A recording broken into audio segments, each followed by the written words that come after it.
பாடும் பணியே பணியாய் அருள்வாய் தேடும் கயமா முகனை செருவில் சாடும் தனியானை சகோதரனே.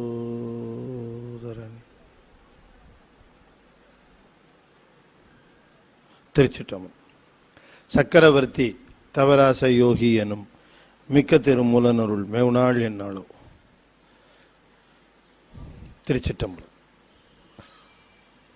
அண்டசராசரங்களுக்கெல்லாம் அதிபதியாக விளங்கக்கூடிய முருகப்பெருமானுடைய ஒப்பற்ற கருணையினாலே அருள்மிகு கமலவிநாயகர் சத்சங்கமும் வரசை திருநெறி கழகமும் இணைந்து மிகச் சிறப்பாக நிகழ்த்தி வருகின்ற இந்த ஞான வேள்வியில் திருமூலருடைய திருமந்திரத்திலே இரண்டாம் தந்திரத்திலே தொடர்ந்து நாம் இன்றைய தினம் பதிவலி 8 என்கிற பகுதியிலே சில பாடல்களை சிந்திக்க திருவுருள் கூட்டியிருக்கிறது. சிவபெருமானுடைய அருள் ஞான செயல்களாக சொல்லப்பெறுகின்ற ஒரு 8 வீரச் செயல்களை 8 தலங்களிலே நிகழ்ந்ததாக தலபுராணங்கள் குறிக்கப்பெற்று அந்த 8 தலங்களை அட்டவீரட்டான தலங்கள் என்று குறிப்பது தமிழக சைவ வழிபாட்டிலே ஒரு சிறந்த நெறியாக விளங்குகிறது.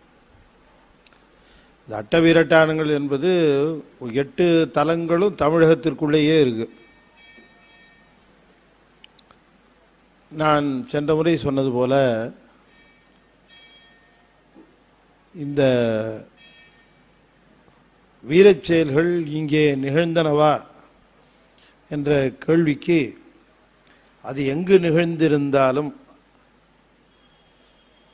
அதை செய்த பெருமானுடைய அருள் திறம் இங்கே அவ்வண்ணம் நிகழ்கிறது என்கிற பிடிப்புடன் அடியார்கள் அப்பெருமானை அங்கே எழுந்தருள பண்ணியிருக்கிறார்கள். எவனை காலால் உதைத்தது எந்த இடமாக வேண்டுமானாலும் இருக்கட்டும், அங்கே திருக்கடவூரிலே எழுந்தருள பெற்றிருக்கிற அமிர்தகடேஸ்வரர் தான் இந்த அற்புத செயலை செய்தவர் என்று அங்கே அந்த திருக்கோயில் பிரதிஷ்டை செய்யப்பெற்று நிர்மாணிக்கப்பெற்று அடியவர்களால் தொழப்பெறுகிற பொழுது பெருமான் அவ்வண்ணமே இருந்து அங்கே அருளுகிறான். அடியார்கள் எவ்வண்ணமாக எண்ணுகிறார்களோ அவ்வண்ணமாக திகழ்வதுதான் அவனுக்கு கடமையாக இருக்கிறது.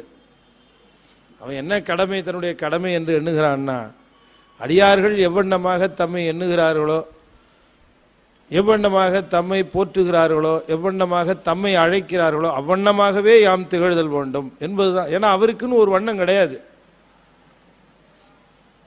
அவருக்குன்னு ஏதாவது ஒரு வண்ணம் இருந்தால் அது செயற்கையாக மாறும். அவருக்கு எவ்வண்ணமும் கிடையாது. ஒரு நாமம் ஓருருவும் ஒன்றுமில்லாருக்கு 1000 திருநாமம் பாடி தெள்ளேனம் கொட்டாமோ என்று அவனுக்கு நிறைய பேர் இருக்கிறதுக்கு காரணமே அவனுக்கு ஒரு பேரும் கிடையாதுங்கிறது தான் இல்லையா? எந்த திருநாமமும் இல்லாத பொழுது எல்லா திருநாமங்களையும் தன்னுடைய திருநாமமாக ஏற்றுக்கொள்கிறான். பேராயிரம் பரவி வானோதத்தும் பெம்மானை பிரிவிழா அடியார்க்கென்றும் வாராத செல்வம் வருவிப்பானை மந்திரமும் தந்திரமும் மருந்தும் ஆகி தீரா நோய் தீர்த்தருள வல்லான் தன்னை திரிபுரங்கள் தீயடத்தின் சிலை கை கொண்ட போரானை புள்ளிருக்கு வேளூரானை ஒற்றாதே ஆற்ற நாள் போக்கினேனேனாரு. ஒரு நாளைக்கு ஒரு திருநாமம் சொல்லி இருந்தா இத்தனை நாளில் எத்தனை நாமம் சொல்லியிருப்பேன்? பல நாட்கள் அவருடைய 1000 நாமம் இருக்கே, ஏதாவது ஒரு நாமம் சொல்லியிருக்க வேண்டாமான்னு கேட்குறாரு. தேடி அலையணும். அவன் பேருக்கு என்னவோ பேர் சொன்னாரு, என்ன பேரு அப்படின்னா தேடணும். மகாதேவா அவன் பேரு தான், நடராஜா அவன் பேரு தான், சிவனே அவன் பேரு தான், ஒற்றியூரா அவன் பேரு தான், கபாலீஸ்வரா அவன் பேரு தான், மருந்தீசா அவன் பேரு தான். என்ன பேரை தேடணும் சொல்றதுக்கு? 1000 திருநாமங்கள்ல ஏதாவது ஒரு நாமத்தை சொல்லி இருக்கிறாமே, ஒரு நாமத்தை ஒரு நாளும் சொல்லாம ஏகப்பட்ட நாளை போக்கி இருக்கிறேனேங்கிறார். பேராயிரம் பரவி வாழ்த்தி இருக்க வேண்டியது 1000 பேர் சொல்ல வேண்டிய அவசியம் இல்லை, ஒரு நாமம் சொல்லி இருக்கலாம். போற்றாதே ஆற்ற நாள் பேராயிரம் இருந்தும் ஒரு நாமும் கூட ஒரு நாளிலே சொல்லாமல் ஆற்ற நாள் போக்கி இருக்கிறேன். மேல் வரியும் கீழ் வரியும் கொண்டு போய் சேர்க்கணும். இந்த நாக்கை வச்சு எத்தனை பேசியிருப்பேன், எத்தனை சாப்பிட்டிருப்பேன், என்னென்னலாம் செய்திருப்பேன். இதில் அவன் நாமத்தை சொல்லாமல் ஒரு நாள் போச்சுன்னா அதை விடவா ஒரு பெரும் தீங்கு இருக்க முடியும்? ஆயிரம் ஆயிரம் திருநாமங்கள், ஆயிரம் ஆயிரம் வண்ணங்கள் கொண்டவன், சொல்லனாத பெரும் பெருமையும் பெருங்கருணையும் உடையவன் சிவபெருமான்.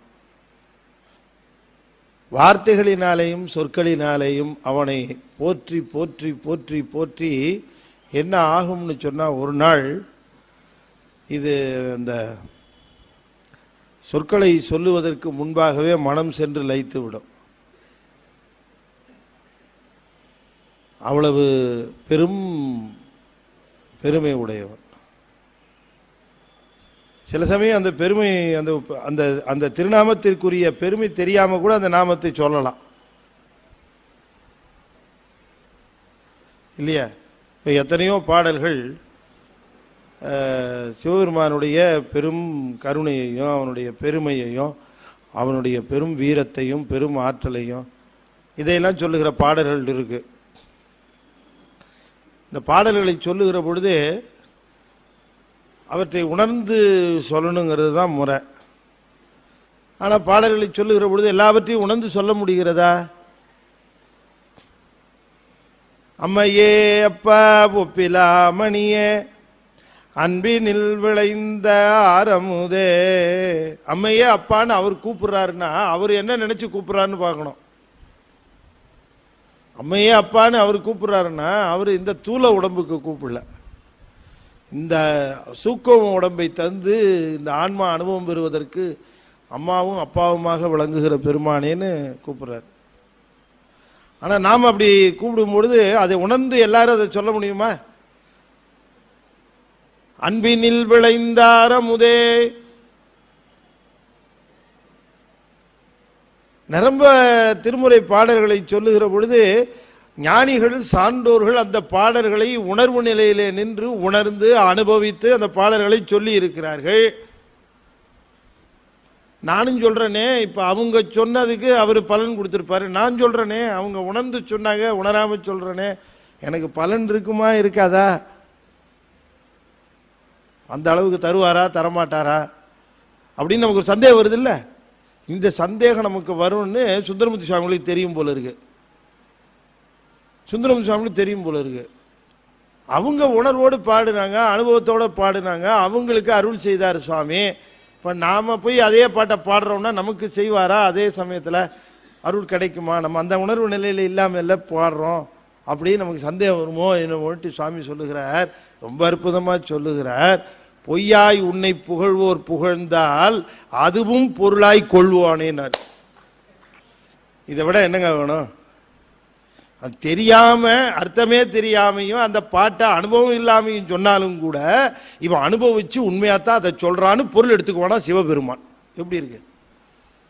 திருக்கச்சூர் தேவாரம், பொய்யாய் உன்னை புகழ்வார் புகழ்ந்தால் அதுவும் பொருளாய் கொள்வோனேன்னார். இதை விட என்ன கருணை வேணும் அவனுக்கு சொல்லுங்க?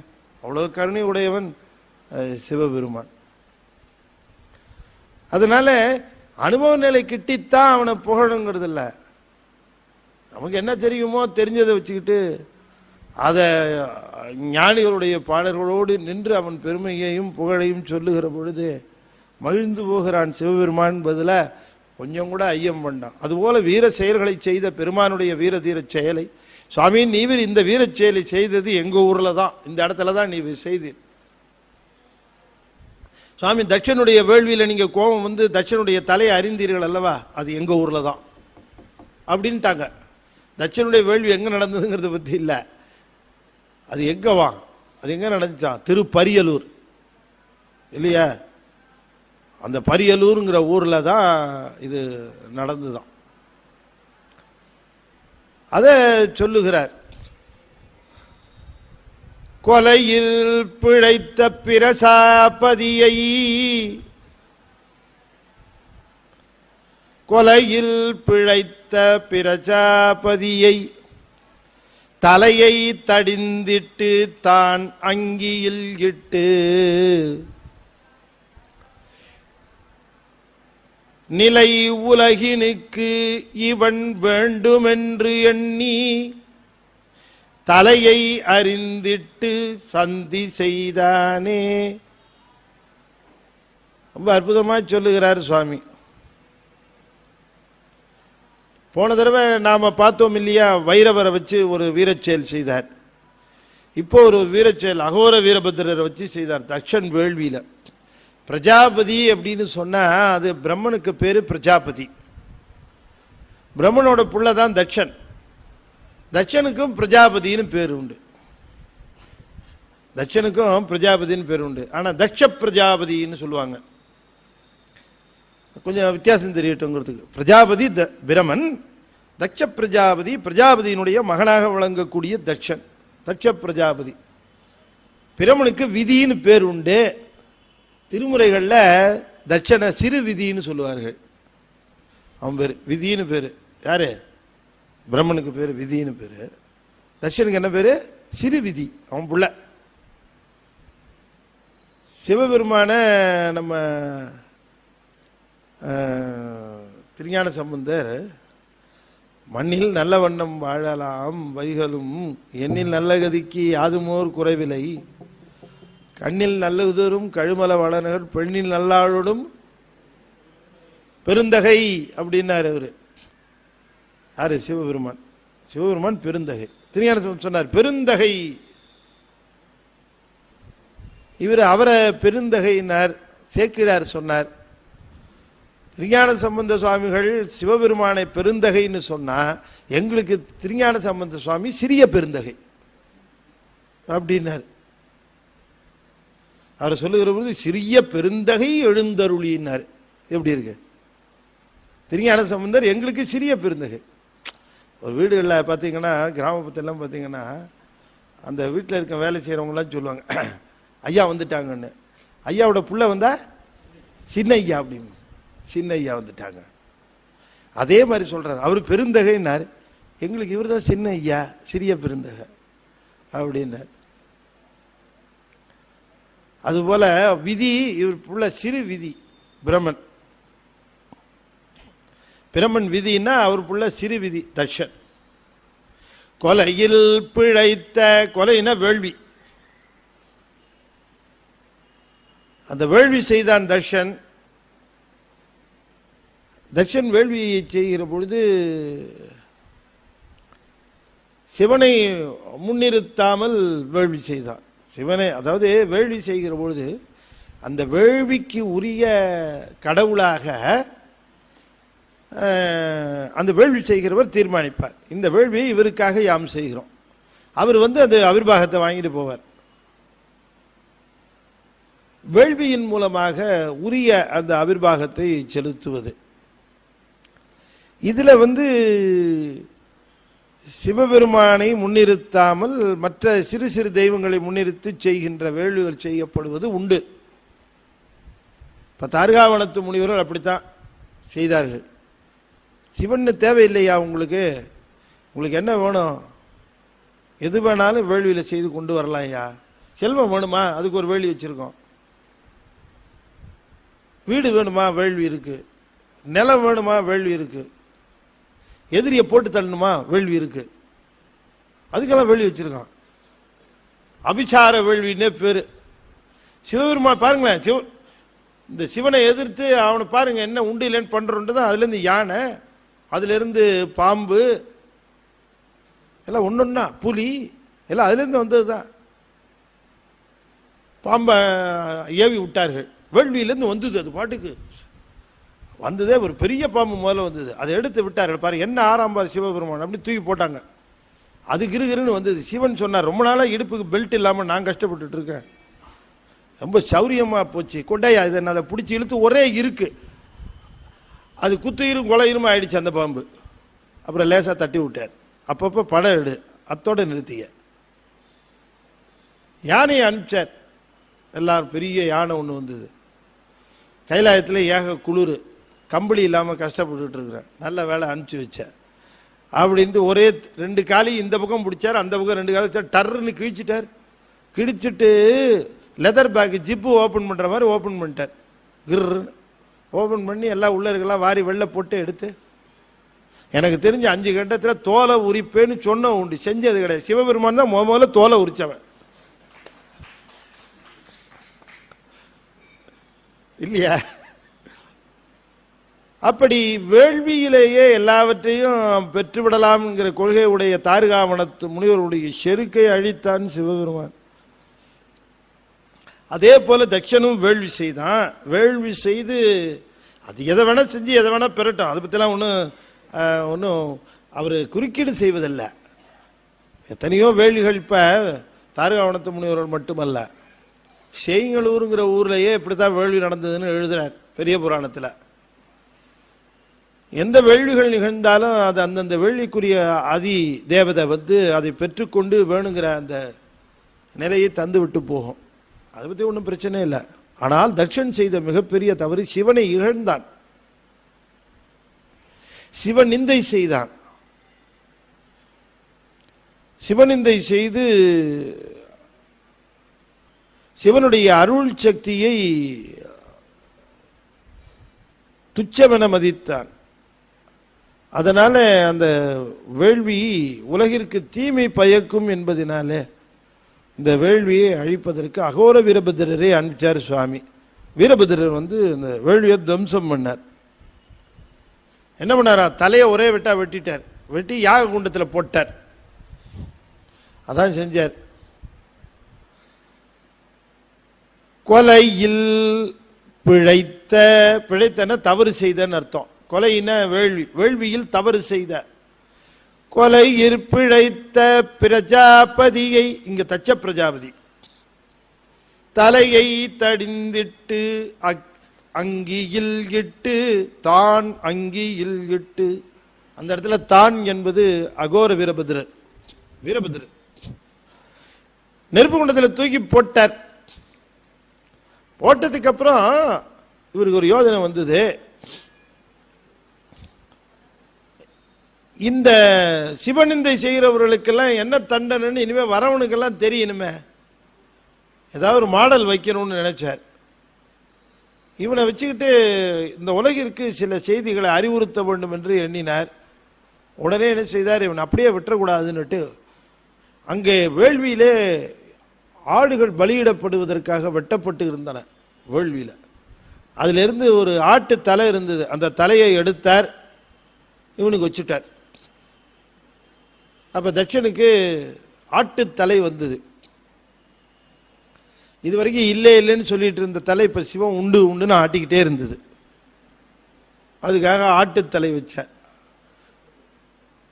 அந்த தலையை பொருத்தியதை சொல்லுகிறார். தலையை அறிந்திட்டு சந்தி செய்தானே. சந்தி செய்தல்னா பொருத்துதல்னு அர்த்தம்.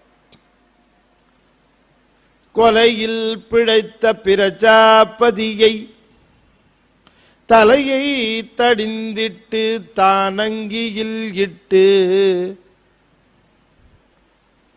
நிலை உலகினுக்கு இவன் வேண்டுமென்று எண்ணி, நிலை உலகினுக்கு, இந்த உலகினுக்கு இவன் நிலை தெரிய வேண்டும் என்று எண்ணி, அப்படி போனது.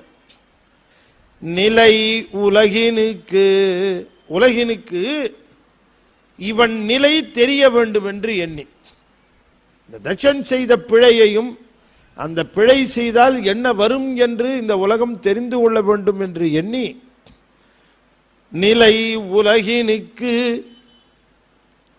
இவன் வேண்டும் என்று எண்ணி, அது எப்படி சொல்லணும்னா, உலகினுக்கு இவன் நிலை, அந்த நிலையை தூக்கி பின்னால போடணும். உலகினுக்கு இவன் நிலை தெரிய வேண்டும் என்று எண்ணி என்ன பண்ணாரா, தலையை அறிந்திட்டு, ஒரு ஆட்டினுடைய அது நாம அதுல இங்க இல்லைன்னா கூட நம்ம அது உயித்து உணர்வதற்காக வைத்தார். தலையை அறிந்திட்டு சந்தி செய்தானே. சந்தினா பொருத்துதல் அர்த்தம். சிவபெருமானுடைய முழுமுதற் தன்மையை தெரிந்து கொள்ளாமல் ஆற்றல் வந்த பிறகு அந்த ஆற்றலை தம்முடைய ஆற்றலாக கருதுவது. அதாவது ஒரு வரத்தினாலேயோ அல்லது ஒரு செயலினாலேயோ ஒரு வல்லமை தமக்கு வறுமையானால் அது சிவம் தர வந்தது என்று எண்ண வேண்டும். பொதுவாகவே இந்த அசுரர்கள் மற்றவர்கள் எல்லாம் தவம் செய்வார்கள், தவத்தினாலே ஆற்றலை பெறுவார்கள். ஆற்றல் பெற்ற பிறகு அந்த ஆற்றல் யாரால் தமக்கு வந்தது என்பதை மறந்து அந்த ஆற்றல் தந்தவரை மறப்பார்கள், அவர்களுக்கு துன்பம் செய்வார்கள். அது செய்யலாமா? செய்யலாமா? செய்யலாமா? செய்யக்கூடாதுன்னு உடனே பதில் வரலையே. செய்யக்கூடாதுன்னு வரணுமே பதில். உற்சாகமா வரணும். நீங்க புரியுது நீங்க என்ன சொல்றீங்க. செய்யக்கூடாது அப்படின்னு இருக்கிறீங்க. செய்யக்கூடாது ஆனாலும் இப்ப நான் சொல்றேன் பாருங்களேன். ஆற்றல் இல்லாமல் ஒருவர் இருக்கிறார். ஆற்றல்னா அவரால் ஒன்றும் செய்ய முடியாது. அப்படிப்பட்ட ஒரு நிலை. அவருக்கு ஆற்றல் வருகிறவரை அவரை போற்றுகிறார் ஒருவர். அவருக்கு வேணுங்கிறது செய்கிறார்.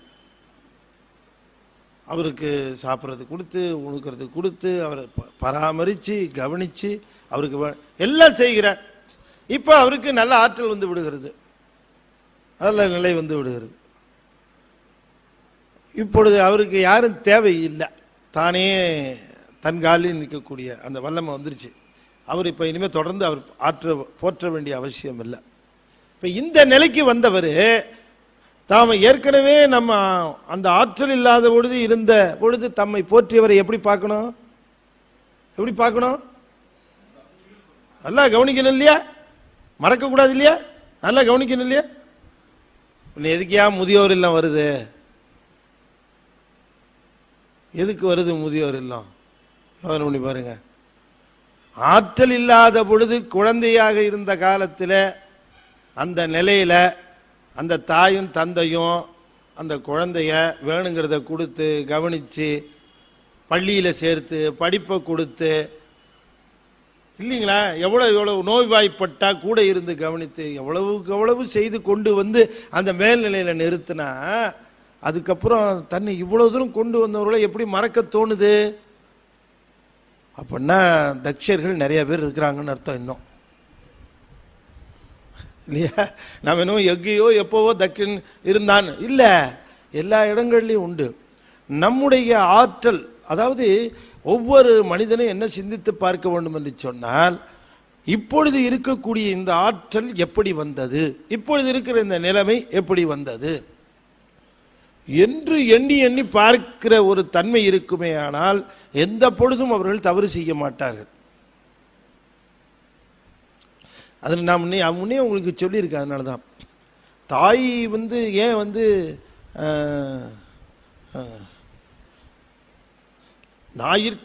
ஞாயிற்கடையாய் கிடந்த அடியேற்கு தாயிற் சிறந்த தயாவான தத்துவனேன்னார். இந்த உலகத்திலேயே மிகச்சிறந்த பொருள், மிக தாழ்ந்த பொருள் அப்படின்னு 2 எக்ஸ்ட்ரீம் எடுத்தார் மணிவாசகர். டாப் மோஸ்ட், அப்புறம் பாட்டம் மோஸ்ட். கீழே ஒன்று, அதுக்கு மேலே இன்னும் கீழே கிடையாது, மேலே அதுக்கு மேலே ஒன்றும் கிடையாது அப்படின்னு 2 எடுத்தார். அதுக்கு மேலே ஒன்றும் கிடையாதுன்றது தாய், இதுக்கு கீழே ஒன்றும் கிடையாதுங்கிறது நாய். நீ தாயை காட்டிலும் சிறந்தவன், நான் நாயை காட்டிலும் கேவலமானவன். எப்படி சொன்னார் பாருங்க. நாயில் கடையாய் கிடந்த அடியேற்கு, நாய்க்கும் கீழே இருக்கிற எனக்கு தாயில் சிறந்த தயாவானது. இந்த எக்ஸ்ட்ரீம் எப்படி செட் பண்ணாரு பாத்தீங்களா? அப்ப இந்த உலகத்துல இறைவனை பத்தி பேசணும் அப்படின்னு சொன்னா அவர்கிட்ட ஏதாவது கொஞ்சம் அப்படி கம்பேர் பண்ற மாதிரி ஒருத்தர் உண்டுன்னா அது தாய் தான், தாய்மை தான், வேற எதுவும் கிடையாது. ஏன்னா தாய்மை எல்லா விலங்குகளுக்கும் பொதுவா இருக்கு. எல்லாரும் என்னங்க, இந்த கொசு ரத்தத்தை குடிக்குதுன்னு அன்னைக்கு நான் சொன்னேன் இல்லைங்களா? அந்த பெண் கொசு தான் அந்த ரத்தத்தை எடுக்குதுன்னு சொன்னேன் இல்லைங்களா உங்களுக்கு? இந்த பெண் கொசு தான் ரத்தம் எடுக்குது. 3 வகையா. இந்த பெண் கொசு ரத்தத்தை எதுக்கு எடுக்குது அப்படின்னு சொன்னா, ரத்தத்துல தான் அந்த புரோட்டீன் இருக்கான். அதனால தான் பொரிக்க வேண்டிய முட்டையில் இருக்கக்கூடிய அந்த கொசுக்களுக்கு, தன்னுடைய குட்டிக்கு, அந்த கொசுக்களுக்கு இந்த புரோட்டீன் தேவைன்னு தான் அந்த ரத்தத்தை எடுத்துட்டு போய் கொடுக்குதான். அதுக்கு தேவையில்லையா அந்த அதுங்களுக்கு வளர்றப்ப. எப்படி ஒரு முட்டையில் அந்த மஞ்சக்கருன்னு ஒன்று வச்சிருக்கிறார் இறைவன், அதுதான் யோக்குன்னு பேர். அதுக்கு அதில் தான் புரோட்டீன் அதிகம். உள்ளே இருக்கக்கூடிய அந்த கரு வளர்வது அதை உண்டு தான் வளரும். அதுக்கு வேணுங்கிற புரோட்டீன் அத்தனையும் அதில் தான் இருக்கு இல்லைங்களா. அந்த அது அது வளர்ந்து அது முழுமையானதுக்கு அப்புறம் அது உடைச்சிக்கிட்டு வெளியில் வரும் இல்லைங்களா. அதை கொத்தி திரும்ப அது உள்ளேருந்து உடைச்சி வரும். அது அது உள்ளேருந்து உடைச்சிட்டு வந்தா தான் அது கோழி குஞ்சு, வெளியிலேருந்து உடைச்சி வந்தால் ஆம்லெட்டு இல்லையா. அது உள்ளேருந்து உடைச்சிட்டு வரணும். இப்போ இதுக்கு மாதிரி அந்த கொசு இதுக்கு தேவையான புரோட்டீன் இதில் தான் இருக்குன்னு இந்த பிளட்டை எடுத்துகிட்டு போதான். அதில் தான் நம்ம புரோட்டீன் இருக்குன்னு எடுத்துகிட்டு போய் என்ன எங்கே வச்சிருக்காரு பாருங்க. தாய்மை என்ன அன்பு பாருங்க ஒரு கொசுவுக்கு இருக்குயா. இந்த தாய்மைங்கிறது எல்லா பிறப்புகள் எல்லா நிலைகள்லையும் அந்த தாய்மை. அதனால தான் தாய்மை சிறப்புன்னார். இறைவனை ஒப்பிடுகிற பொழுது தாயோடு சேர்ந்து அதை ஒப்பிடுகிறார். தாயின் மும்மலம் மாற்றினார் நம்ம திருமூலர். அதுபோல அந்த உயர்ந்த நிலையிலே இருக்கக்கூடிய அந்த தாய்மை பண்பு அந்த சிவத்திற்கு உண்டு. பெருங்கருணையாக விளங்குகிறது, தாய்மை பண்பிலே விளங்குகிறது. அப்படிப்பட்ட அந்த சிவத்தினுடைய தன்மையினாலே அல்லவா நாம் வளர்ந்து இந்த நிலை அடைந்தோம் என்று உயிர்கள் எண்ண வேண்டும். எப்படி ஒரு மகவு தன்னுடைய தாயை தந்தையை மறக்கக்கூடாதோ அதுபோல ஒரு ஆன்மா ஒரு மானிடன் இறைவனை மறக்கக்கூடாது. அந்த இறைவன் ஒவ்வொரு பிறவிதோறும் அதுக்கு மறைக்கிறதுக்கான காரணம் இந்த ஆணவத்தினுடைய அடையாளம் தட்சன்.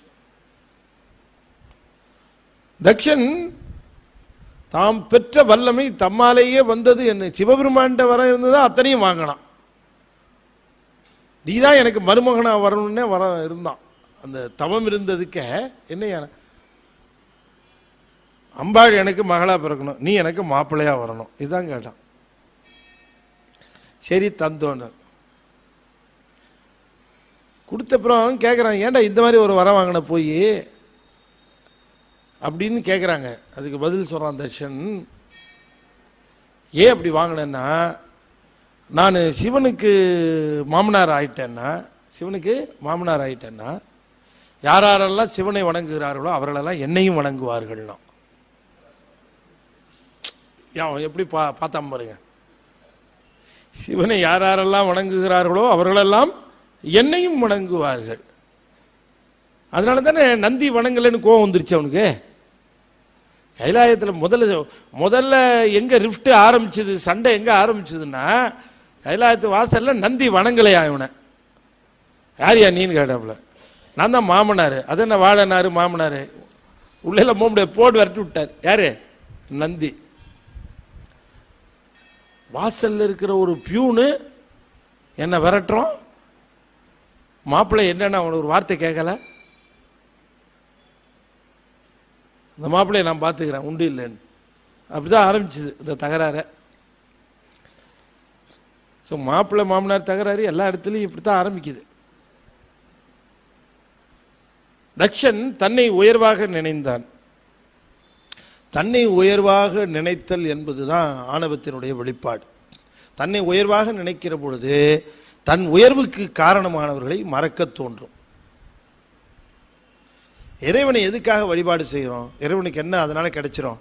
இறைவனை புகழ்வதனால என்ன இறைவனுக்கு கிடைக்க போகுது? நாம் அவனை புகழ்ந்து புகழ்ந்து புகழ்ந்து அவனுக்கு புகழ் கூடிற போதா? இன்னைக்கு ஒரு 50 பேர் புகழ்ந்தாங்க, அக்கௌண்ட்டில் ஏறிடுமா அவருக்கு புகழ்? இன்னைக்கு 100 பேர் புகழ்ந்தாங்க, ஏறிடுமா? எப்படி ஏறும்? அவனுடைய புகழ் எல்லை இல்லாதது. எத்தனை அண்டங்களை கடந்தா கூட அவனுடைய பெருமைக்கும் புகழுக்கும் ஈடே சொல்ல முடியாது. அந்த புகழ் அப்படிப்பட்ட பெரும்புகழ் உடையவன். சொல்ல இருக்க நம்முடைய மணிவாசகர் சொல்ற, நினைப்பதாக சிந்தை செல்லும் எல்லையை வாக்கினால் திணை துணையும் ஆவதில்லை.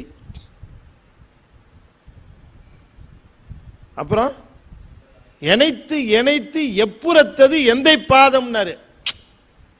எனைத்து எனைத்து எப்புறத்தது எந்தை பாதம் எய்தவே. அனைத்துலகும் ஆய நின்னை ஐம்புலன்கள் காண்கிலா.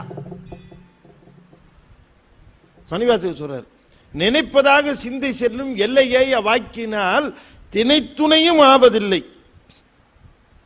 வார்த்தைகள் என்பது எதற்காக சொற்கள்னா, மனம் என்ன நினைக்கிறதோ அதை சொல்லுவதற்குத்தான் சொற்கள் இல்லையா? சொற்கள் எதுன்னா மனம் நினைக்கிற எண்ணத்தை வெளிப்படுத்துவதற்குத்தான் சொற்கள். மனம் நினைக்கிறது எல்லாத்தையும் சொல்றதுக்கு சொற்கள் இல்லை. ஒரு எல்லை வரைக்கும் தான் போகும் சொற்கள். மொழி கொஞ்ச தூரம் போய் நின்றுடும். அதுக்கப்புறம் மனசு எவ்வளவு தூரம் வேணா போகும். மனம் போகிற வேகத்துக்கு சொற்கள் போகாது. மொழி ஓரளவுக்கு சென்று நிற்கும், மனம் அதை கடந்து போகும். ஆனால் மனம் கூட ஒரு அளவுக்கு தான் போகும். அதுக்கப்புறம் மனமும் போகாது, நின்று போகும். சிவபெருமானுடைய புகழ் இந்த மனம் செல்லுகிற எல்லையையும் தாண்டி நிற்கிறதுன்னார். மனதாலேயே தொட முடியாதுன்னா வார்த்தைக்கு என்ன பயன்னு கேட்டார். திணைத்துணையும் ஆவதில்லை, ஒன்றும் வேலைக்கு ஆகாதுன்ட்டார். நம்ம வார்த்தைகளை வச்சு சிவபெருமானுடைய பெருமையை முழுவதுமாக சொல்லிவிடலாம் என்பது ஆகக்கூடிய காரியம் இல்லை அப்படின்ட்டு. நினைப்பதாக சிந்தை செல்லும் எல்லையே வாக்கினால் திணைத்துணையும் ஆவதில்லை. சொல்லல் ஆவ கேட்பவேன்னாரு. சொல்லலாவ கேட்பவே. அப்புறம் இவ்வளவு தூரம் சொல்லிட்டு இருக்கிறீங்களே, இன்னும் வேலைக்கு ஆகுதுன்னு சொல்லிவிட்டு இவ்வளவு தூரம் சொல்லிட்டு இருக்கீங்களா பின்ன அப்படின்னு என்ன கேட்பீங்க. யார்? மணிவாசகர் சொல்றாரு. என்ன கேட்பீங்க, என்ன அப்புறம் அவன் தான் ஒன்றும் வார்த்தையினால பயன் இல்லைன்னு சொன்னா, ஏதோ நானும் சொல்றேன் நீங்களும் கேட்டுக்கிட்டு இருக்கீங்க அவ்வளவுதான். சொல்லலாவ கேட்பவே. எனக்கு தெரிஞ்சதை நான் சொல்றேன், அதுல உங்களுக்கு தெரிஞ்சதை நீங்க எடுத்துக்கிறீங்க, அவ்வளவுதான். மணிவாசகர் அனுபவிச்ச 100% வந்துருச்சு வார்த்தையா? அவர் என்னென்னவோ அனுபவிச்சாரு, அதுல வந்தது ஒரு 10% வந்திருக்குமா தெரியல. அதை நாம படிக்கும்போது அதுல அந்த 10%ல எத்தனை % நமக்கு வந்திருக்குன்னு தெரியாது. அவ்வளவு தூரம் ஒரு பேரின்ப அனுபவத்தை பெறுகிற அந்த நிலையில் இருக்கிற மணிவாசக பெருமானே இது ஒன்றும் சொற்களினாலே மெய்கண்டார் சொல்லுகிற பொழுது சொல்லுகிறார், மனோவாக்கு அதீத கோச்சரமானவன்டார். மனதிற்கும் வாக்கிற்கும் அதீதமானவன், எட்ட முடியாதவன். மனதிற்கும் வாக்கிற்கும் எட்ட முடியாதவன். அப்புறம் என்ன பிரயோஜனம்? கோசரமானவன். மனசுக்கும் வாக்குக்கும் எட்ட மாட்டான், ஆனா ஆன்மாவோடு ஒற்றுமையா இருக்கான்னார். நம்மோடு சேர்ந்துதான் இருக்கிறான். அப்ப மனம் வாக்கை கடந்து உணர்வினாலே அனுபவிக்க வேண்டிய நிலையில இருக்கிறவன் சிவபெருமான். இதெல்லாம் படி. மொழியை தாண்டி மனம், மனசை தாண்டி மேல அந்த உணர்வு, அந்த உணர்வுல சென்று அனுபவிக்க ஆரம்பிக்கணும். அப்பொழுது இந்த மனதிற்கும் வாக்கிற்கும் ஒன்றும் தேவைப்படாது, மனவாக்கும் தேவைப்படாது. மனவாக்கு எப்பவுமே தேவைப்படுது. சைக்கிளை முதல்ல ஓட்ட ஆரம்பிக்கிற பொழுது சைக்கிளை எப்படி ஓட்டுவது என்று கற்றுக்கொள்கிற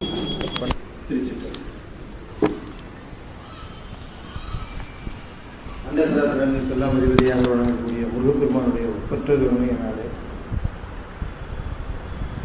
அருள்மிகு கமலவிநாயகர் சத்சங்கமும் வரிசை திருநெறி கழகமும் இணைந்து மிகச் சிறப்பாக நிகழ்த்தி வருகின்ற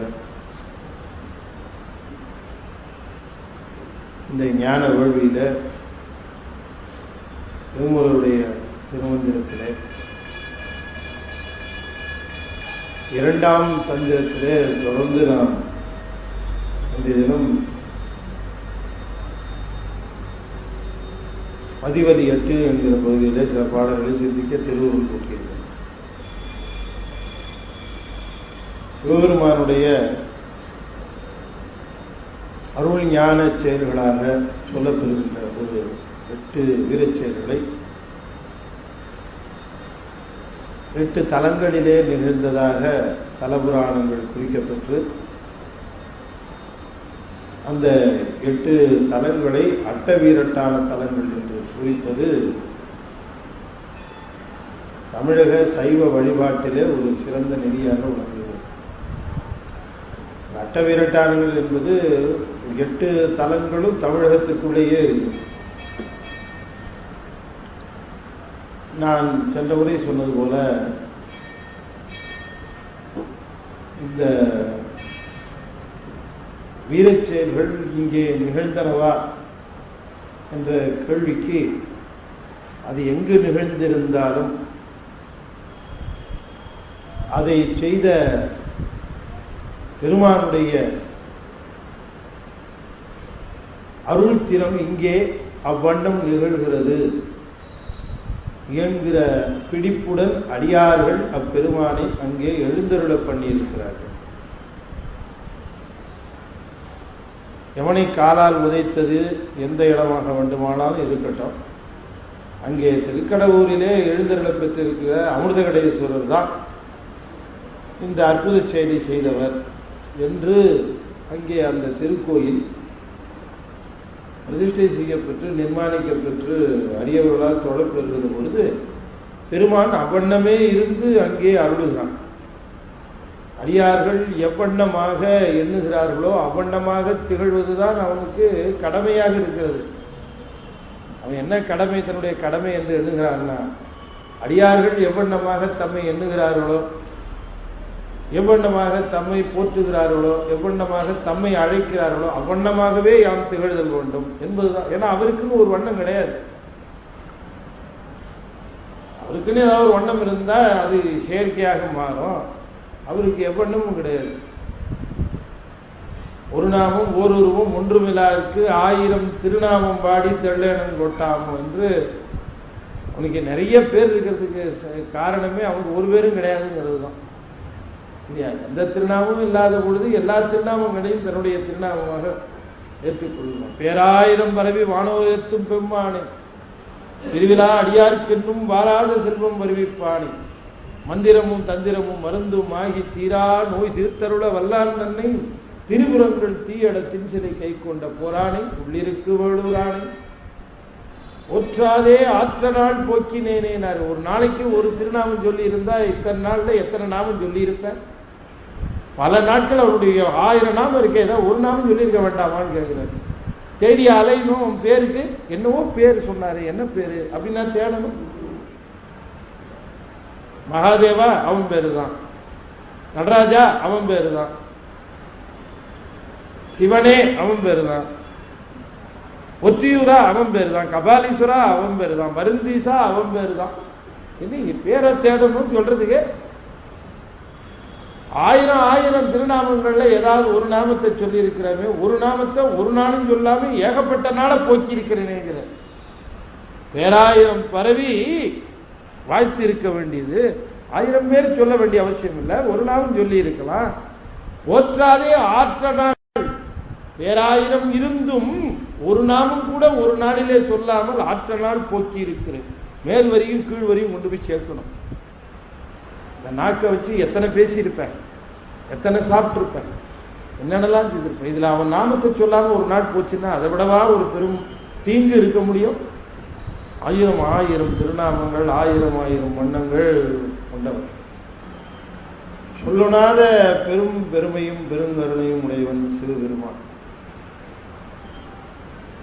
வார்த்தைகளினாலேயும் சொற்களினாலேயும் அவனை போற்றி போற்றி போற்றி போற்றி என்ன ஆகும்னு சொன்னால், ஒரு நாள் இது இந்த சொற்களை சொல்லுவதற்கு முன்பாகவே மனம் சென்று லயித்து விடும். அவ்வளவு பெரும் பெருமை உடையது. சில சமயம் அந்த பெருமை அந்த அந்த திருநாமத்திற்குரிய பெருமை தெரியாம கூட அந்த நாமத்தை சொல்லலாம் இல்லையா? இப்போ எத்தனையோ பாடல்கள்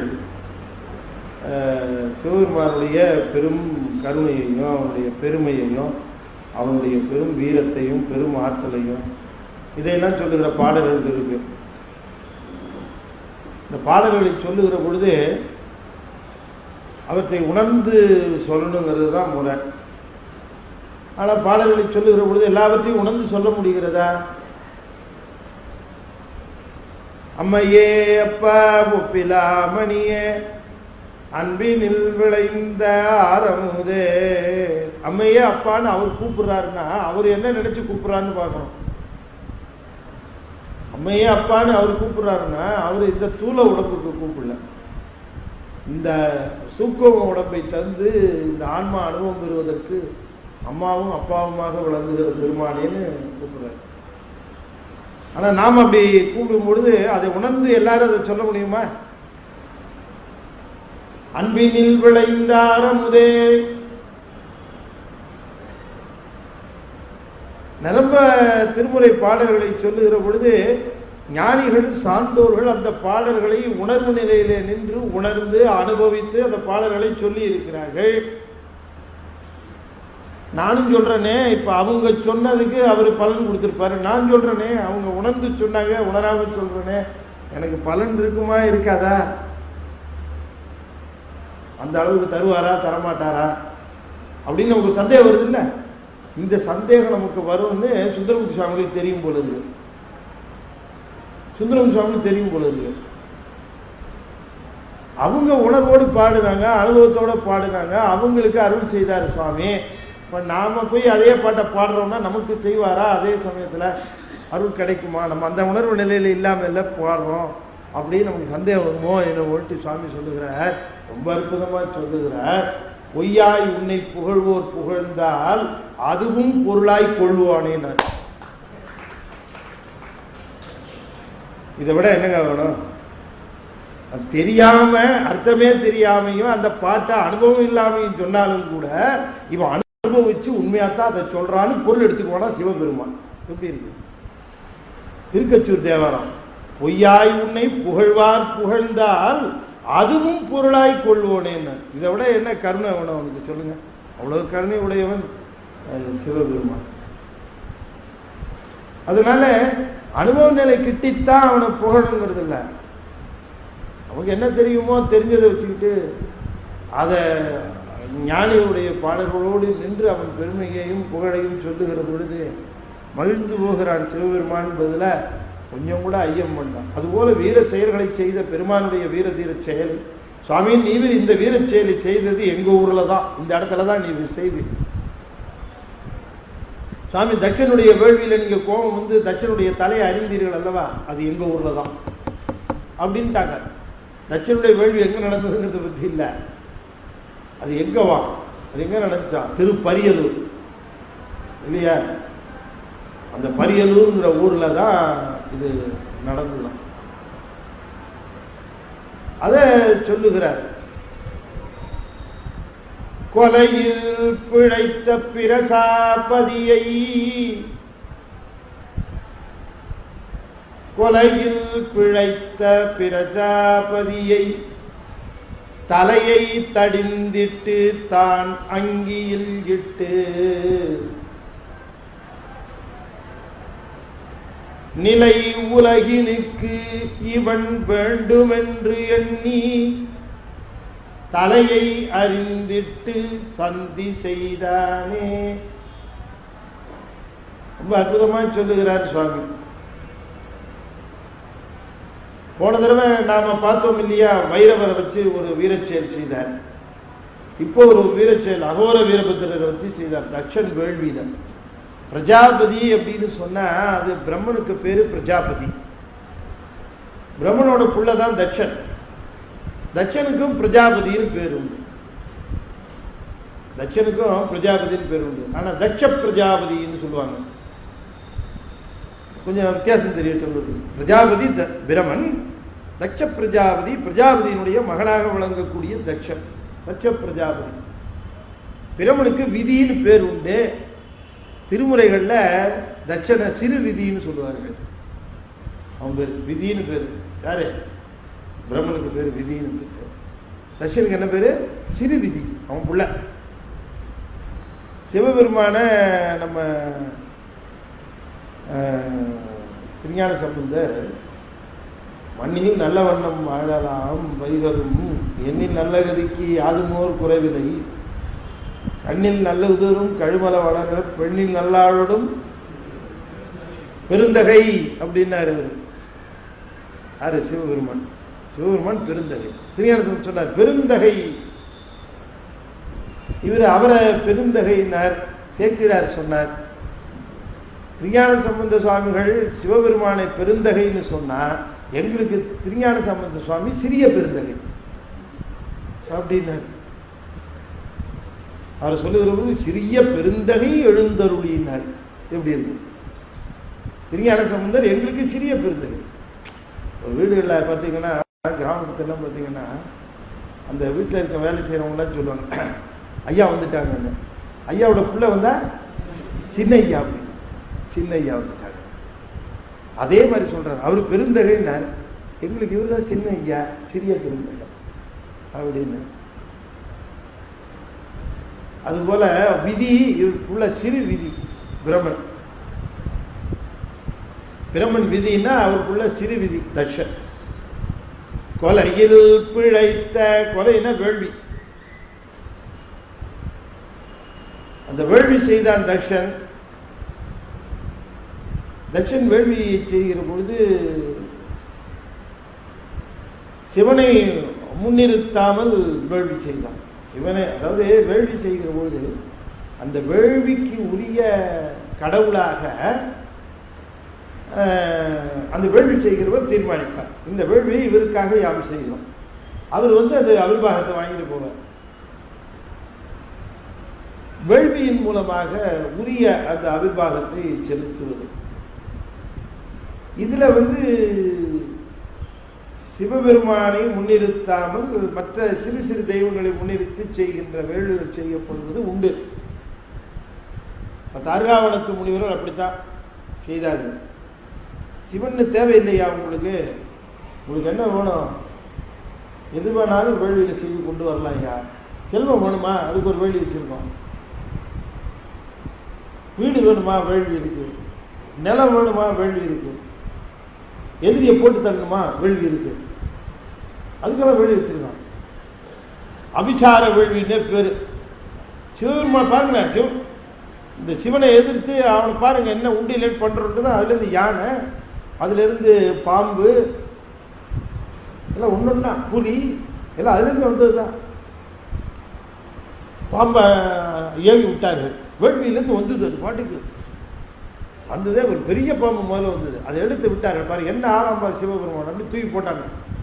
அது கிருகிருன்னு வந்தது. சிவன் சொன்னார், ரொம்ப நாளாக இடுப்புக்கு பெல்ட் இல்லாமல் நான் கஷ்டப்பட்டு இருக்கேன், ரொம்ப சௌரியமாக போச்சு, கொட்டையா இதை நான் அதை பிடிச்சி இழுத்து ஒரே இருக்கு, அது குத்துயிரும் கொலையிலும் ஆயிடுச்சு அந்த பாம்பு. அப்புறம் லேசாக தட்டி விட்டார். அப்பப்போ படம் எடு, அத்தோடு நிறுத்திய. யானையை அனுப்பிச்சார்.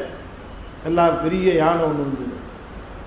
கைலாயத்தில் ஏங்க குளிர், கம்பளி இல்லாமல் கஷ்டப்பட்டுட்டு இருக்கிறேன், நல்ல வேலை அனுப்பிச்சி வச்சார் அப்படின்ட்டு. ஒரே 2 காலி இந்த பக்கம் பிடிச்சார், அந்த பக்கம் 2 காலி டர்ன்னு கிழிச்சிட்டார். கிழிச்சிட்டு லெதர் பேக்கு ஜிப்பு ஓப்பன் பண்ணுற மாதிரி ஓப்பன் பண்ணிட்டார். ஓப்பன் பண்ணி எல்லாம் உள்ளே இருக்கலாம் வாரி வெளில போட்டு எடுத்து, எனக்கு தெரிஞ்ச 5 கண்டத்தில் தோலை உரிப்பேன்னு சொன்ன உண்டு, செஞ்சது கிடையாது. சிவபெருமான் தான் முதல்ல தோலை உரிச்சார் இல்லையா? அப்படி வேள்வியிலேயே எல்லாவற்றையும் பெற்றுவிடலாம்ங்கிற கொள்கையுடைய தார்காவனத்து முனிவருடைய செருக்கை அழித்தான் சிவபெருமான்.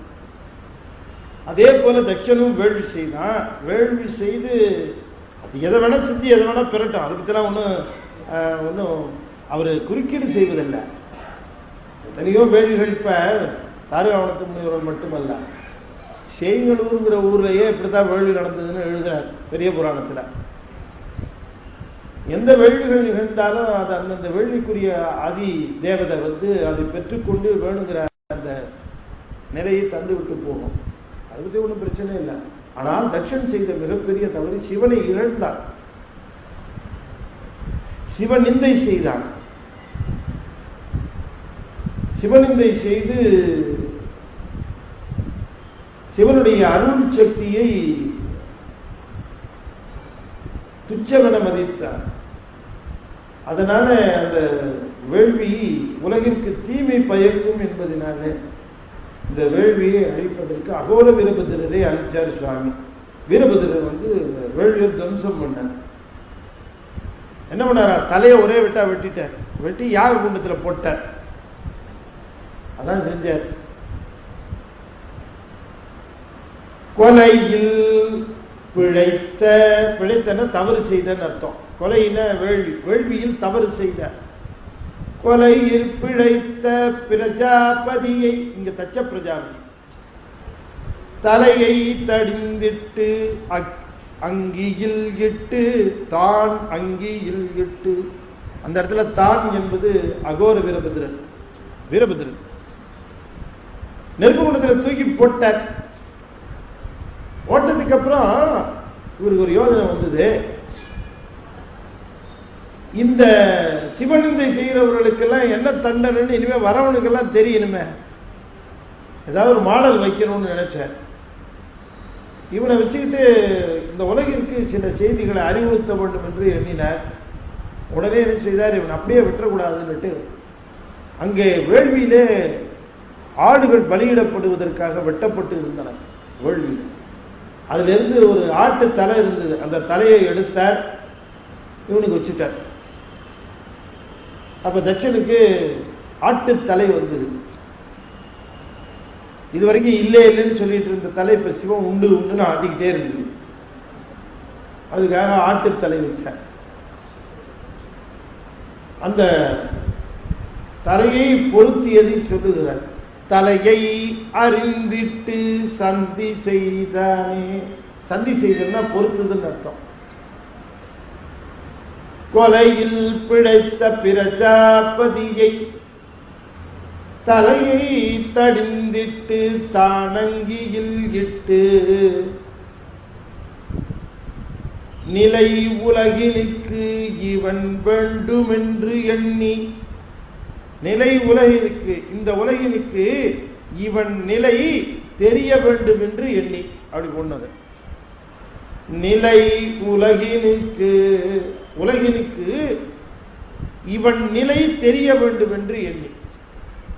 தட்சன் செய்த பிழையையும் அந்த பிழை செய்தால் என்ன வரும் என்று இந்த உலகம் தெரிந்து கொள்ள வேண்டும் என்று எண்ணி நிலை உலகினுக்கு இவன் வேண்டும் என்று எண்ணி. அது எப்படி சொல்லணும்னா, உலகினுக்கு இவன் நிலை, அந்த நிலையை தூக்கி பின்னால போடணும். உலகினுக்கு இவன் நிலை தெரிய வேண்டும் என்று எண்ணி என்ன விடாரா, தலையை அறிந்திட்டு. ஒரு ஆட்டினுடைய அது நம்ம அது இல்லைன்னா கூட நம்ம அது உயிர்த்து உணர்வதற்காக வைத்தார். தலையை அறிந்திட்டு சந்தி செய்தானே. சந்தினா பொருத்துதல் அர்த்தம். சிவபெருமானுடைய முழுமுதல் தன்மையை தெரிந்து கொள்ளாமல் ஆற்றல் வந்த பிறகு அந்த ஆற்றலை தம்முடைய ஆற்றலாக கருதுவது. அதாவது ஒரு வரத்தினாலேயோ அல்லது ஒரு செயலினாலேயோ ஒரு வல்லமை தமக்கு வறுமையானால் அது சிவம் தர வந்தது என்று எண்ண வேண்டும். பொதுவாகவே இந்த அசுரர்கள் மற்றவர்கள் எல்லாம் தவம் செய்வார்கள், தவத்தினாலே ஆற்றலை பெறுவார்கள். ஆற்றல் பெற்ற பிறகு அந்த ஆற்றல் யாரால் நம் தமக்கு வந்தது என்பதை மறந்து அந்த ஆற்றல் தந்தவரை மறப்பார்கள், அவர்களுக்கு துன்பம் செய்வார்கள். அது செய்யலாமா? செய்யலாமா? செய்யலாமான்னா செய்யக்கூடாதுன்னு உடனே பதில் வரலையே. செய்யக்கூடாதுன்னு வரணும் பதில். உற்சாகமாக வரணும். நீங்கள் புரியுது, நீங்கள் என்ன சொல்கிறீங்க, செய்யக்கூடாது அப்படின்னு இருக்கிறீங்க. செய்யக்கூடாது, ஆனாலும் இப்போ நான் சொல்ல பாருங்களேன், ஆற்றல் இல்லாமல் ஒருவர் இருக்கிறார். ஆற்றல்னா அவரால் ஒன்றும் செய்ய முடியாது. அப்படிப்பட்ட ஒரு நிலை. அவருக்கு ஆற்றல் வருகிற வரை அவரை போற்றுகிறார் ஒருவர். அவருக்கு வேணுங்கிறது செய்கிறார். அவருக்கு சாப்பிட்றது கொடுத்து, உடுக்கிறது கொடுத்து, அவரை பராமரித்து கவனித்து அவருக்கு எல்லாம் செய்கிறார்.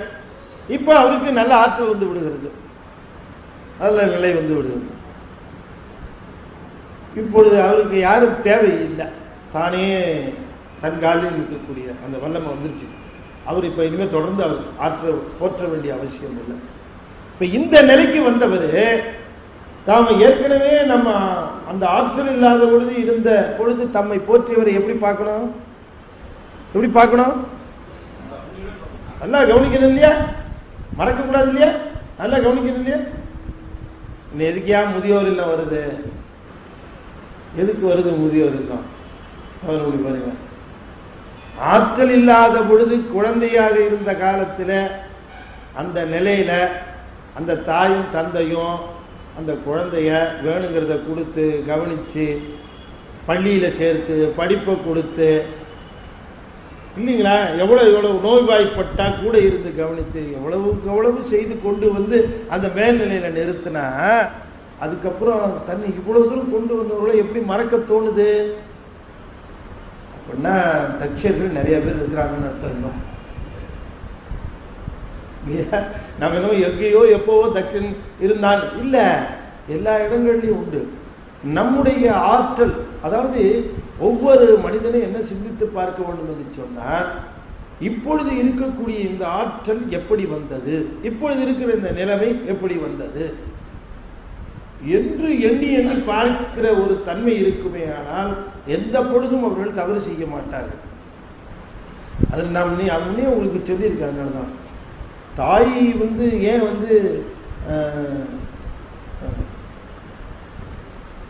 ஞாயிற்கடையாய் கிடந்த அடியேற்கு தாயிற் சிறந்த தயாவான தத்துவனே.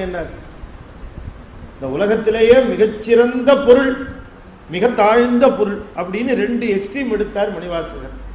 டாப் மோஸ்ட், அப்புறம் பாட்டம் மோஸ்ட். கீழே, அதுக்கு மேலே இன்னும் கீழே கிடையாது, மேலே அதுக்கு மேலே ஒன்றும் கிடையாது அப்படின்னு 2 எடுத்தார். அதுக்கு மேலே ஒன்றும் கிடையாதுன்றது தாய், இதுக்கு கீழே ஒன்றும் கிடையாதுங்கிறது நாய். நீ தாயை காட்டிலும் சிறந்தவன், நான் நாயை காட்டிலும் கேவலமானவன். எப்படி சொன்னார் பாருங்க, நாயில் கடையாய் கிடந்த அடியேற்கு, நாய்க்கு கீழே இருக்கிற எனக்கு தாயில் சிறந்த தயாவானது. இந்த எக்ஸ்ட்ரீம் எப்படி செட் பண்ணாருன்னு பார்த்தீங்களா? அப்போ இந்த உலகத்தில் இறைவனை பற்றி பேசணும் அப்படின்னு சொன்னால் அவர்கிட்ட ஏதாவது கொஞ்சம் அப்படி கம்பேர் பண்ணுற மாதிரி ஒருத்தர் உண்டுன்னா அது தாய் தான், தாய்மை தான், வேறு எதுவும் கிடையாது. ஏன்னா தாய்மை எல்லா விலங்குகளுக்கும் பொதுவாக இருக்கு. எல்லா என்னங்க, இந்த கொசு ரத்தத்தை குடிக்குதுன்னு அன்றைக்கி நான் சொன்னேன் இல்லைங்களா, அந்த பெண் கொசு தான் அந்த ரத்தத்தை எடுக்குதுன்னு சொன்னேன் இல்லைங்களா உங்களுக்கு. இந்த பெண் கொசு தான் ரத்தம் எடுக்குது, 3 வகையா. இந்த பெண் கொசு ரத்தத்தை எதுக்கு எடுக்குது அப்படின்னு சொன்னால், ரத்தத்தில் தான் அந்த புரோட்டீன் இருக்கான். அதனால் தான் பொறிக்க வேண்டிய முட்டையில் இருக்கக்கூடிய அந்த கொசுக்களுக்கு, தன்னோட குட்டிக்கு, அந்த கொசுக்களுக்கு இந்த புரோட்டீன் தேவைன்னு தான் அந்த ரத்தத்தை எடுத்துகிட்டு போய் கொடுக்குதான். அதுக்கு தேவையில்லையா, அதுங்களுக்கு வளர்றப்ப எப்படி ஒரு முட்டையில் அந்த மஞ்சள் கருன்னு ஒன்று வச்சிருக்கிறார் இறைவன், அதுதான் யோக்கு பெறுது. அதில் தான் புரோட்டீன் அதிகம். உள்ளே இருக்கக்கூடிய அந்த கரு வளர்வது அதை உண்டு தான் வளரும். அதுக்கு வேண்டுங்கிற புரோட்டீன் அத்தனையும் அதில் தான் இருக்கு இல்லைங்களா. அது அது வளர்ந்து அது முழுமையானதுக்கப்புறம் அது உடைச்சிக்கிட்டு வெளியில் வரும் இல்லைங்களா. அதை கொத்தி திரும்ப அது உள்ளேருந்து உடைச்சி வரும். அது உள்ளேருந்து உடைச்சிட்டு வந்தால் தான் அது கோழி குஞ்சு, வெளியிலேருந்து உடைச்சி வந்தால் ஆம்லெட்டு இல்லையா. அது உள்ளேருந்து உடைச்சிட்டு வர்றோம். இப்போ இதுக்கு மாதிரி அந்த கொசு இதுக்கு தேவையான புரோட்டீன் இதில் தான் இருக்குன்னு இந்த பிளட்டை எடுத்துகிட்டு போதும். அதில் தான் நம்ம புரோட்டீன் இருக்குன்னு எடுத்துகிட்டு போய் என்ன எங்கே வச்சிருக்காரு பாருங்க. தாய்மை என்ன அன்பு பாருங்க, ஒரு கொசுவுக்கு இருக்குயா. இந்த தாய்மைங்கிறது எல்லா பிறப்புகள் எல்லா நிலைகள்லையும் அந்த தாய்மை. அதனால தான் தாய்மை சிறப்புன்னாரு. இறைவனை ஒப்பிடுகிற பொழுது தாயோடு சேர்ந்து தாயின் மும்மதம் மாற்றினார் நம்ம திருமூலர். அதுപോലെ அந்த உயர்ந்த நிலையிலே இருக்கக்கூடிய அந்த தாய்மை பண்பு அந்த சிவத்திற்கு உண்டு, பெருங்கருணையாக விளங்குகிறது, தாய்மை பண்பிலே விளங்குகிறது. அப்படிப்பட்ட அந்த சிவத்தினுடைய தன்மையினாலே அல்லவா நாம் வளர்ந்து இந்த நிலை அடைந்தோம் என்று உயிர்கள் எண்ண வேண்டும். எப்படி ஒரு மகவு தன்னுடைய தாயை தந்தையை மறக்கக்கூடாதோ, அதுபோல் ஒரு ஆன்மா, ஒரு மானிடன் இறைவனையும் மறக்கக்கூடாது. அந்த இறைவன் ஒவ்வொரு பிறவிதோறும் அதுக்கு மறைக்கிறதுக்கான காரணம் இந்த ஆணவம். ஆணவத்தினுடைய அடையாளம் தக்ஷன். தக்ஷன் தாம் பெற்ற வல்லமை தம்மாலேயே வந்தது. என்னை சிவபெருமாண்ட வர இருந்ததுதான் அத்தனையும் வாங்கலாம். நீதான் எனக்கு மருமகனா வரணும்னே இருந்தான். அந்த தவம் இருந்ததுக்க என்னையா அம்பாள் எனக்கு மகளா பிறக்கணும், நீ எனக்கு மாப்பிள்ளையா வரணும், இதுதான் கேட்டான். சரி தந்தோன்னு கொடுத்தப்புறம் அவன் கேட்குறான், ஏன்டா இந்த மாதிரி ஒரு வர வாங்கின போய் அப்படின்னு கேட்குறாங்க. அதுக்கு பதில் சொல்றான் தர்ஷன், ஏன் அப்படி வாங்கினேன்னா, நான் சிவனுக்கு மாமனார் ஆயிட்டேன்னா யாரெல்லாம் சிவனை வணங்குகிறார்களோ அவர்களெல்லாம் என்னையும் வணங்குவார்கள். அவன் எப்படி பார்த்தான் பாருங்க, சிவனை யாரெல்லாம் வணங்குகிறார்களோ அவர்களெல்லாம் என்னையும் வணங்குவார்கள். அதனால தானே நந்தி வணங்கலன்னு கோவம் வந்துச்சு அவனுக்கு. கைலாயத்தில் முதல்ல எங்க லிஃப்ட் ஆரம்பிச்சது, சண்டை எங்க ஆரம்பிச்சதுன்னா கைலாயத்து வாசல்ல நந்தி வணங்கலையா என்ன, யார் யாட்டின்னு கேட்டாங்க. நான் தான் மாமனார், அது என்ன வாழனாரு மாமனாரு உள்ள மூணு போடு வரட்டு விட்டார். யாரு? நந்தி. வாசல்ல இருக்கிற ஒரு பியூனு என்ன விரட்டுறோம், மாப்பிள்ளை என்னன்னு ஒரு வார்த்தை கேட்கல, இந்த மாப்பிள்ளையை நான் பார்த்துக்கிறேன் உண்டு இல்லைன்னு. அப்படிதான் ஆரம்பிச்சுது இந்த தகராறு. ஸோ மாப்பிள்ளை மாமனார் தகராறு எல்லா இடத்துலையும் இப்படித்தான் ஆரம்பிக்குது. தட்சன் தன்னை உயர்வாக நினைத்தான். தன்னை உயர்வாக நினைத்தல் என்பதுதான் ஆணவத்தினுடைய வெளிப்பாடு. தன்னை உயர்வாக நினைக்கிற பொழுது தன் உயர்வுக்கு காரணமானவர்களை மறக்க தோன்றும். இறைவனை எதுக்காக வழிபாடு செய்கிறோம்? இறைவனுக்கு என்ன அதனால கிடைச்சிடும்? இறைவனை புகழ்வதனால என்ன இறைவனுக்கு கிடைக்க போகுது? நாம் அவனை புகழ்ந்து அவனுக்கு புகழ் கூடிட போதா? இன்னைக்கு ஒரு 50 பேர் புகழ்ந்தாங்க, அக்கௌண்ட்டில் ஏறிடுமா அவனுக்கு புகழ்? இன்னைக்கு 100 பேர் புகழ்ந்தாங்க, ஏறிடுமா? எப்படி ஏறும்? அவனுடைய புகழ் எல்லை இல்லாதது. எத்தனை அண்டங்களை கடந்தா கூட அவனுடைய பெருமைக்கும் புகழுக்கும் ஈடே சொல்ல முடியாது. அந்த புகழ் அப்படிப்பட்ட பெரும்புகழ் உடையவன். சொல்ல இருக்கு சரியா? நம்முடைய மணிவாசகர் சொல்ற, நினைப்பதாக சிந்தை செல்லும் எல்லை ஏய வாக்கினால் திணை துணையும் ஆவதில்லை. அப்புறம் எனைத்து எனைத்து எப்புறத்தது எந்தை பாதம்னாரு. எனைத்து எப்புறத்தது எந்தை பாதம் எய்தவை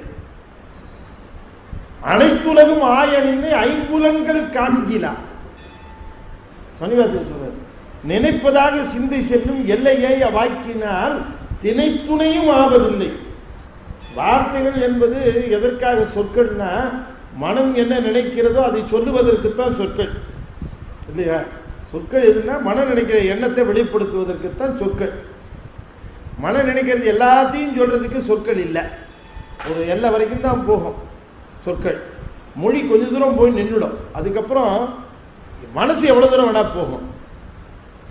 மனம் போகிற வேகத்துக்கு சொற்கள் போகாது. மொழி ஒரு அளவுக்கு சென்று நிற்கும், மனம் அதை கடந்து போகும். ஆனால் மனம் கூட ஒரு அளவுக்கு தாயா போகும், அதுக்கப்புறம் மனமும் போகாது, நின்று போகும். சிவபெருமானுடைய புகழ் இந்த மனம் செல்லுகிற எல்லையையும் தாண்டி நிற்கிறதுன்னாரு. மனதாலேயே தொட முடியாதுன்னா வார்த்தைக்கு என்ன பயன்னு கேட்டார்.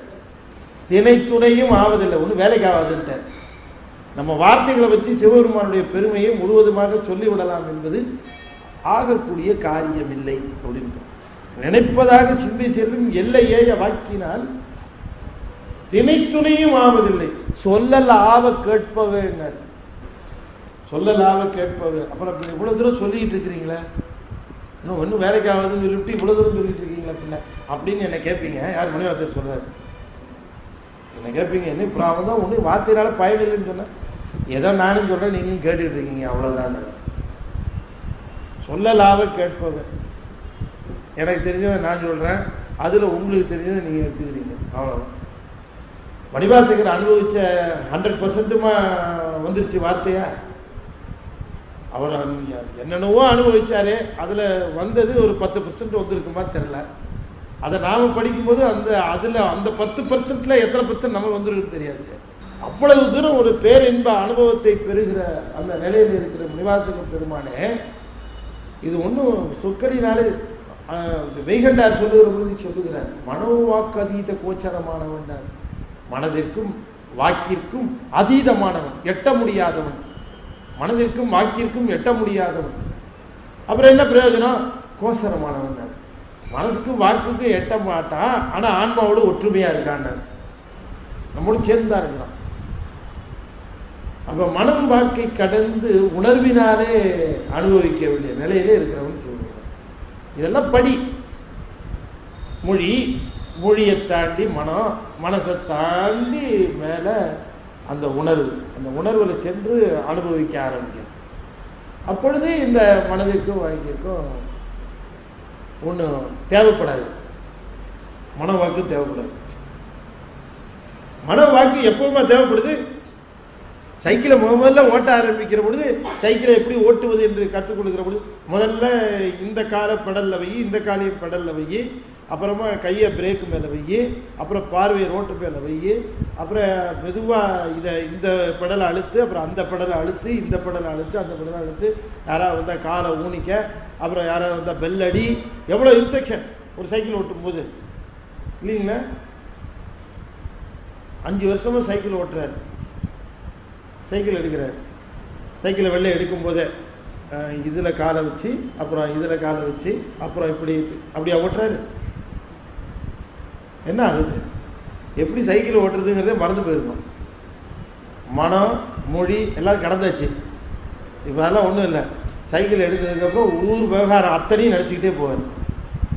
சைக்கிளை முழுக்கவே மறந்தே போகும். சைக்கிள் ஞாபகம் இருக்கும், சைக்கிள் ஓட்டுறது கூட ஞாபகம் இருக்காது. எப்போ ஞாபகம் வரும்னா எவன் மேலே இடித்து கீழே விழுவும் தான் ஞாபகம். ஆஹா, ராங் சைடில் வந்திருக்கும் போல இருக்க இல்லையா? சைக்கிளை ஓட்டுகிற பொழுது சைக்கிள் ஓட்டுகிறோங்கிற பிரஜையை கூட தாண்டிடுவோம் சமயத்தில். அது காலு மிதி, பெல்லு அடி, பிரேக்கை புடி, இதெல்லாம் இன்ஸ்ட்ரக்ஷன்லாம் சொல்ல வேண்டியது. அது வாடு.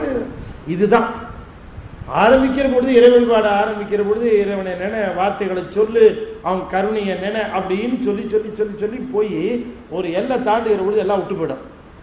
அது பாட்டுக்கு போய் அங்கே லாக் ஆகிடும். அப்படி லாக் ஆகிறவர்கள் கருவிகரணங்களோடு இங்கே இருப்பாங்க, ஆனால் மனம் முழுக்க அங்கே நிற்கும், அதில் போய் சேர்ந்துருக்கும். அவங்க அதில் நின்று அதில் பொருந்தி இருந்து அனுபவிப்பார்கள். பெரும் பொருத்தமாக அங்கே நிகழும். அந்த பொருந்திய நிலையில அவர்கள் அங்கே விளக்குகிற பொழுது அவங்கள போய் இன்னைக்கு என்ன திதின்னு கேட்டால் இன்னைக்கு பௌர்ணமின்றுவாங்க. ஏன்னா அது அவங்க ஒளிமயமாக அதை பார்த்துட்டு இருக்காங்க. முழுவதும் ஒளிமயமாக இருக்கிறவங்களுக்கு பௌர்ணமி தான் திதி. அமாவாசை என்ன சொல்லுவாங்க. அந்த அந்த அனுபவத்தை பெற்றுக்கொண்டு இருக்கிறவர்கள் எப்போ நிகழும் எப்போ நிகழும் அப்படின்னு சொன்னால், கருவி கரணங்களை தன்னுடையது என்று எண்ணி எண்ணி எண்ணி அதிலே மயங்கி போகாமல் அன்பு மயமாக ஆகிற பொழுது இது நிகழ்கிறது. அதனால பிரஜாபதி என்று சொல்லக்கூடிய தக்ஷன் ஆணவத்தினுடைய அடையாளமாக திகழ்ந்தார். அதனால அது சொன்னார், எங்கும் பரந்தும் இருநிலம் தாங்கியும் தங்கும் படித்தவன் தாழ் உணர்த்தேவர்கள் பொங்கும் சினத்துள் அயன் சிரம் உன்னர அங்கு அச்சுதன் உதிரம் கொண்டானே. அச்சுதன் திருமால் அர்த்தம். அச்சுதனை உதிரம் கொண்டானே, திருமாலுடைய உதிரத்தை கொண்டாரா அவர். யாருங்க? இப்ப அகோர வீரபத்திரர் இதை முடிச்சுட்டு போயிட்டார். இதையெல்லாம் முடிச்சுட்டு அப்பப்போ கொஞ்சம் சில தண்டனையெல்லாம் கொடுத்துட்டு போனார். அதை விரிவாக சொல்லலை சுவாமி. அவர் கொடுத்தது சந்திரனை தரையில் கொண்டு தேய்ச்சார், சூரியனுடைய பல்ல உடைச்சார், ஆளாளுக்கு நெருப்பு அங்கி பகவானுடைய கையை வெட்டினார். இப்படிலாம் தண்டனை கொடுத்துட்டு போயிட்டார். ஆனாலும் இந்த ஆணவம் என்று சொல்லக்கூடியது தேவர்களிடையே எப்பொழுதும் உண்டு. ஆன்மாக்கள் மட்டும் இல்லை, தேவர்களும் ஆன்மாக்கள் தான். அப்படிப்பட்ட இந்த ஆணவத்தினுடைய அடையாளமாக ஒரு செயல் அவர்களிடம் நிகழ்ந்தது. அவர்கள் சிவபெருமான் மேல பக்தி உடையவர்கள் தான், அன்புடையவர்கள் தான். ஆனாலும் கூட ஓரொரு வழி அவர்கள் தம்மைத்தாமே வியக்கிற நிலையை உடையவர்கள். அப்பொழுதெல்லாம் அவர்களுக்கு ஆணவம் தலை ஓங்குகிற பொழுது சிவன் அவர்களை அந்த ஆணவத்தை களைவான். தக்ஷன் இந்த எக்ஸ்ட்ரீம். ஆனாலும் கூட தேவர்கள் அவ்வப்பொழுது சிவனை வணங்கினாலும் தம்மைத்தாமே வியக்கின்ற தன்மை உடையவர்கள். இந்த தன்னைத்தானே வியத்தல்னு ஒன்று உண்டு. தன்னைத்தானே வியத்தல் என்பது எல்லா உயிர்களுக்கும் உண்டு. என்ன மாதிரி வருமா, நம்மள மாதிரி உண்டா, என்ன மாதிரி செய்யும், இது என்ன திருமாலே அப்படி நினைப்பாராம். அந்த செயலை செய்து முடிச்சவன அவதாரம் எடுத்து ஒவ்வொரு அவதாரம் வந்து முடிஞ்சு அந்த அவதார நோக்கம் நிறைவேறிய உடனே தேவர்கள் எல்லாரும் வாழ்த்துவார்கள், பரந்தாமா என்று வாழ்த்துவார்கள். வாழ்த்துற உடனே ஓ நம்மளை தவிர வேறு யார் இதை செய்திருக்க முடியும்னு நினைப்பார். அப்ப இந்த ஆணவம் தலை தூக்கும். அப்பொழுது சிவம் வந்து அதை களையும். இதுதான் ஒவ்வொரு அவதாரத்தில். இல்லாட்டி சிவனுக்கு ஏது அந்த ஆமை ஓடு, பன்றி கொம்பு, இதெல்லாம் எங்க ஏது அவருக்கு எல்லாம் அடையாளமே மாட்டி வச்சிருக்காரு. இந்த பயிர் நாளைக்கு அப்படி ஒன்று நடக்கவே இல்லைன்னு சொல்லிடுவாருன்ட்டு. அப்படி ஒன்று நடக்கவே இல்லை, அதனால கிடையாது, அதுக்கு தான் காட்டுறாரு. இங்கே பாருப்பா, அந்த பன்றி கொம்பு, இந்த ஆமை ஓடு இல்லையா. அந்த காலத்துலலாம் புலி வேட்டை போனால் எந்த புலியை கொன்றானோ அந்த புலியினுடைய பல்லை எடுத்து அவன் போட்டுக்குவான். இப்போ நிறைய செயற்கை புலி பல்லு வந்துருச்சு, ஆளாளுக்கு மாட்டிக்க வேண்டியது தான். இந்த காலத்தில் உண்மையிலே புலிப்பல்ல மாற்றானா புலியை வேட்டையாடி இருக்கணும், ஒன்று இருக்கணும். அப்போ தான் அந்த புலிப்பல் எல்லாம் புலியை டச் பண்ணால் உள்ளே போயிட வேண்டியது தான் இல்லையா. சேவ் டைகர்ஸ் இருக்கிறதே ரொம்ப 1400 சொச்சம் புலியை என்னவோ சொன்னோம். புலிகிட்டேருந்து மனுஷனை காப்பாற்றுறதுக்கு போய் மனுஷங்கிட்ட புலி எங்கே பார்த்தாலும் இந்த இந்த உலகம் வந்து மனிதர்களுக்கு, விலங்குகளுக்கு, பறவைகளுக்கு எல்லாத்துக்கும் தான் படைச்சிருக்காரு. ஒருத்தர் டெரிட்டரியில் இன்னொருத்தர் போகக்கூடாது, அவ்வளோதான். புலிகள் கூட இறைவனுடைய படைப்பு தான். அப்போ சொல்ற ஒரு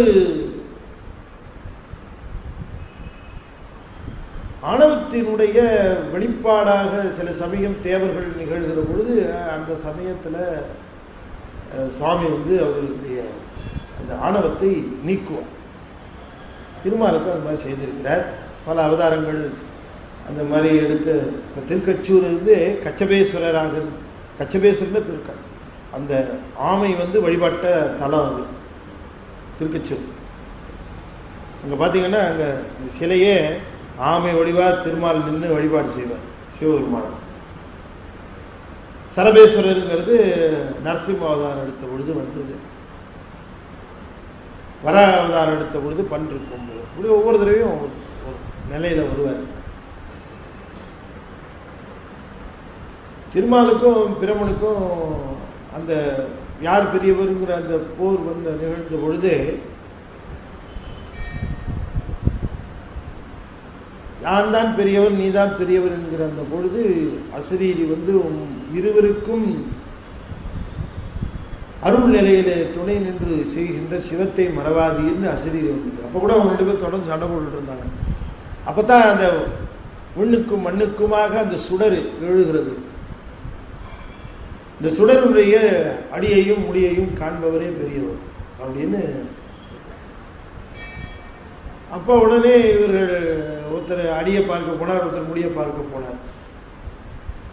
முடியை பார்க்க போனவர் பிரமன் அன்னமா போனார், அடியை பார்க்க போன திருமால் கீழே போனார், பன்றியாக போனார். போய் போய் போய் போய் காண முடியாத அளவுக்கு அது நீடிக்கிறது. பிறகு அம்மையப்பராக சிவபெருமான் காட்சி கொடுத்த உடனே சுவாமி ஜெய ஜெய போற்றி என்று உணர்ந்து வருந்தி தன்னுடைய தவறுக்கு மன்னிப்பு கேட்டார். அம்மையும் அப்பனுமாக தோன்றிய அந்த திருக்காட்சியை பார்த்த பிரமன், அப்போ அவனுக்கு 5 தலை இருந்தது.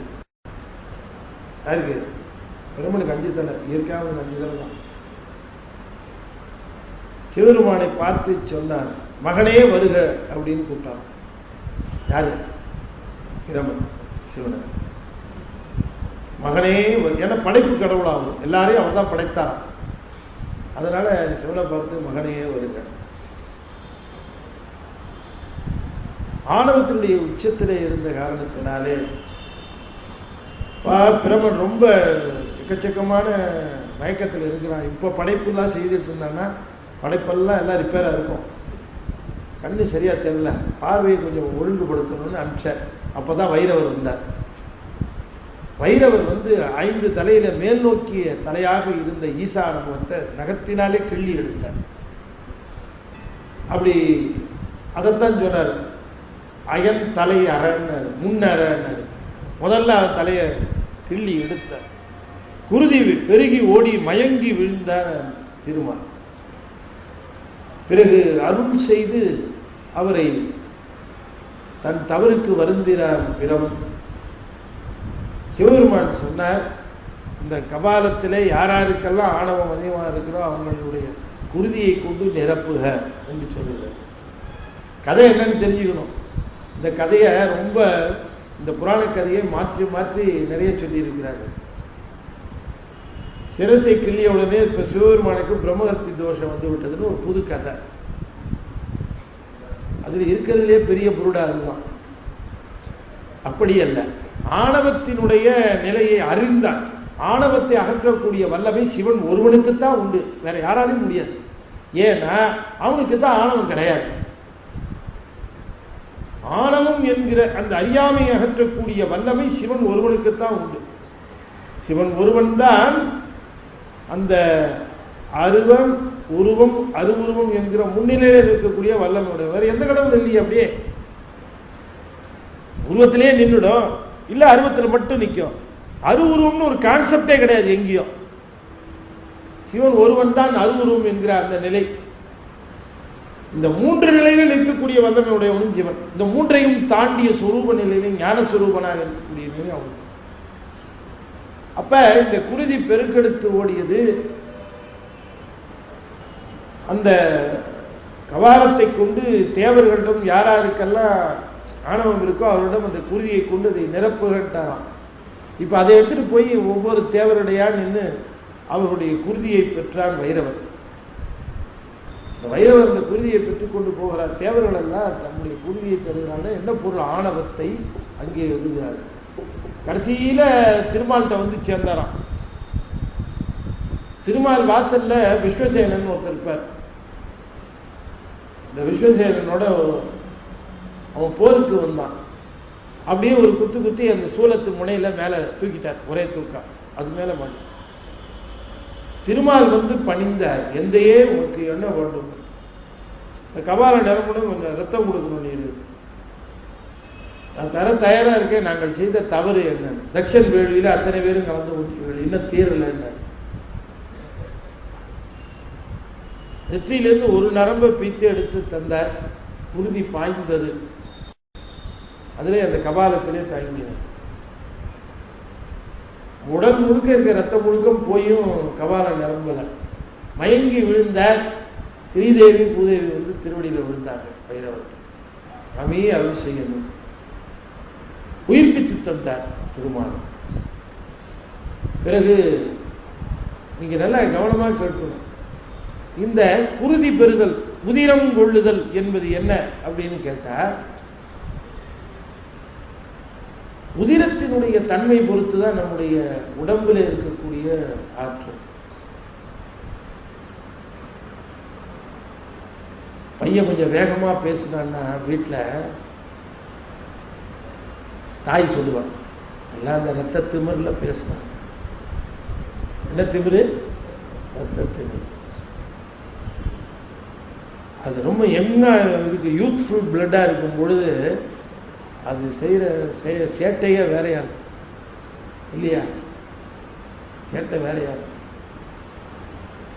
அப்போ அதற்குன்னு ஒரு அந்த அதை வெல்லுவதற்குரிய தன்மை வரும். அந்த குருதியிலே ஆணவத்தை தான் பெற்றார். குருதி பெற்றார்னா ஆணவத்தை இருக்குது. எத்தனையோ ஆண்டுகளுக்கு முன்பாக நம்முடைய சரித்திரத்தில் இது இடம்பெற்றிருக்கிறது. ஏதோ ஒரு சமயத்தில் சொல்லுகிறார்களே, ஒருவருடைய ரத்தம் சுத்தம் செய்யட்டும்னு. எங்க ரூட்டுன்னு தெரியுதா? இதுதான் ரூட்டு. நாம் ஏற்கனவே சொல்லியிருக்கோம் அந்த செய்தியை. நாம் நம்முடைய அந்த ஆணவத்தை தருதல், அந்த பலியேந்தி வருகிறாருன்னா அந்த ஆணவத்தை தருதல், அதுதான். சும்மா அதில் 5 ரூபா 10 ரூபா காயின் போடுறது இல்லை. இதில் யாரும் ஏமாத்துறது? குருக்கள் வேணா கொஞ்சம் சந்தோஷப்படலாம், அவ்வளோதானே தவிர உனக்கு சிவனுக்கு ஒன்றும் ஆக போகிறது. நம்முடைய ஆணவத்தை அங்கே தரமா, பலியிடுகிறோமா, நம்மால இல்லை என்று எண்ணுகிறோமா, அதுதான் எதிர்பார்க்கிறார். அந்த ஆணவம் என்பதுதான் பலியிடப்பட வேண்டிய ஒன்று, பலிதரப்பட வேண்டிய ஒன்று. சிவன் கோயிலில் உள்ள நுழைவது கொடிமரத்திற்கு கீழே அந்த பலிபீடம் இருக்கும். அந்த பலிபீடத்திலே நம்முடைய ஆணவத்தையும் நம்முடைய அந்த எண்ணத்தையும் அங்கே பலியிட்ட பிறகு உள்ளே நுழையணும். அப்போ தான் அந்த கொடி மரத்தில், இதான் கொடி. இங்கேருந்து பார்த்தீங்கன்னா கொடி போன்ற அமைப்பு ஒன்று இருக்கான். வள்ளற்பெருமான் ரொம்ப தெளிவாக எழுதியிருக்காங்க. அதை இந்த கொடி என்பது எங்கே இருக்கிறது? நெற்றிக்கு நேராக இந்த ஒரு ஜப்பு மாதிரி ஒன்று இருக்கான். நரம்பில் அது முடிவு பெற்று அது மேலே மஞ்சள் கீழே வெள்ளையுமாக இருக்கிறது தான் அந்த கொடி. அதனால தான் அவர் கொடி அப்படி அமைச்சார், சன்மார்க்க கொடியை சுவாமி. அது அந்த கொடிமரம் அந்த ஆணவத்தை பலியிட்ட பிறகுதான் கொடியேறும். ஆணவம் பலியிட வேண்டியதற்காக வந்த புராணம் தான். புராணத்தை பார்க்க வேண்டிய, அதில் இருக்கிற கருத்தை பார்க்கணுங்கிறார் நம்முடைய திருமூலர். அதனால சொல்லுகிறார், எங்கும் பரவியும் இருநிலம் தாங்கியும், எல்லா அண்டங்களிலும் பறந்தும் இந்த பூமியை தாங்கி இந்த இதனுடைய ஆதாரமாக விளங்கக்கூடிய நிலையில அத்தனையும் ஒரு ஆதாரமாக விளங்குகிறது. எல்லாம் சுத்திக்கிட்டு தான் இருக்குது, எல்லாம் சுத்துது.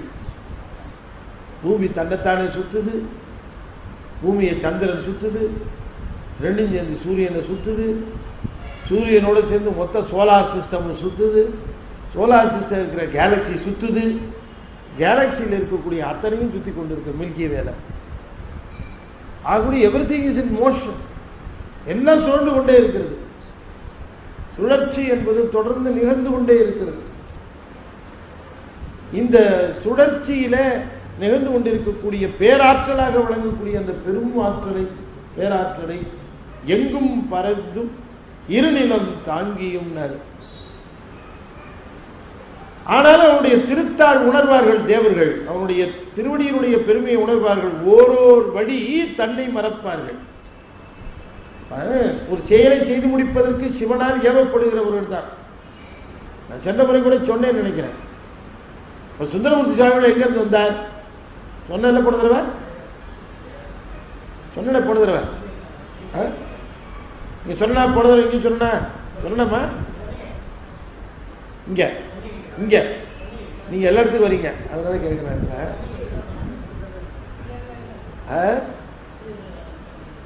அதான் இந்த பதமுத்தி பரமுத்திலாம் சொன்ன போன தடவை, பரமுத்தி அபரமுத்தி பதமுத்திலாம் சொன்ன பாருங்க.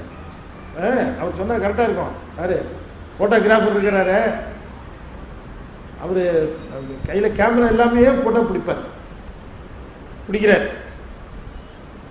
இந்த நமக்கு அனுப்புறதுக்குன்னே ஒரு செட்டு பீப்புள் வச்சிருக்கிறார் சுவாமி.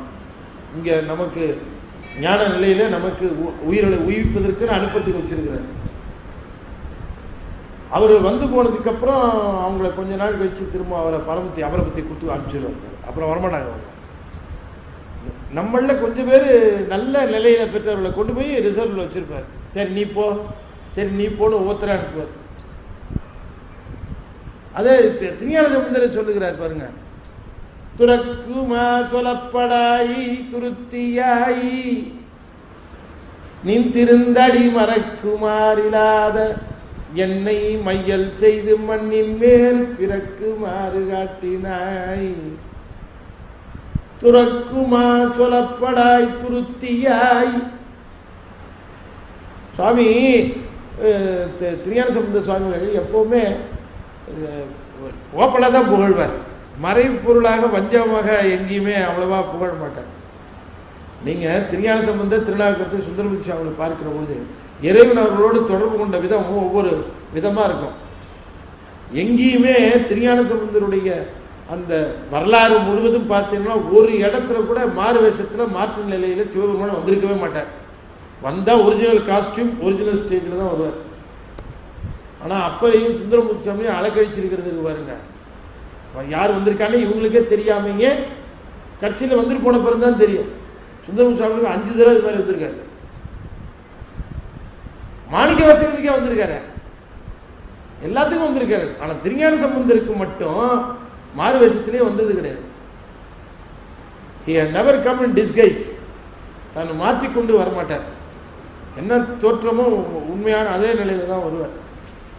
அதுபோல திருஞான சம்பந்தரும் பெருமானை எங்கேயுமே கோபமாக பேச மாட்டார். இந்த ஒரு பதிகத்தில் தான் ஒரே ஒரு இடத்துல மட்டும்தான் லேச கோபம். யாருக்கு? சண்டை போடுறாரு. சண்டை போடும்போது எப்போவுமே நம்ம மேலே ஒருத்தர் கோபமா இருந்தாருன்னு வச்சுக்கங்களேன், அவர் நம்மளை எப்படி கூப்பிட்றாருங்கிறத வச்சே கண்டுபிடிச்சிடலாம். முதல் வார்த்தை நம்மளை கூப்பிடுற பொழுதே தெரியுமில்ல, சரி கோபமா இருக்காருன்னு தெரிஞ்சுக்கலாம் இல்லையா?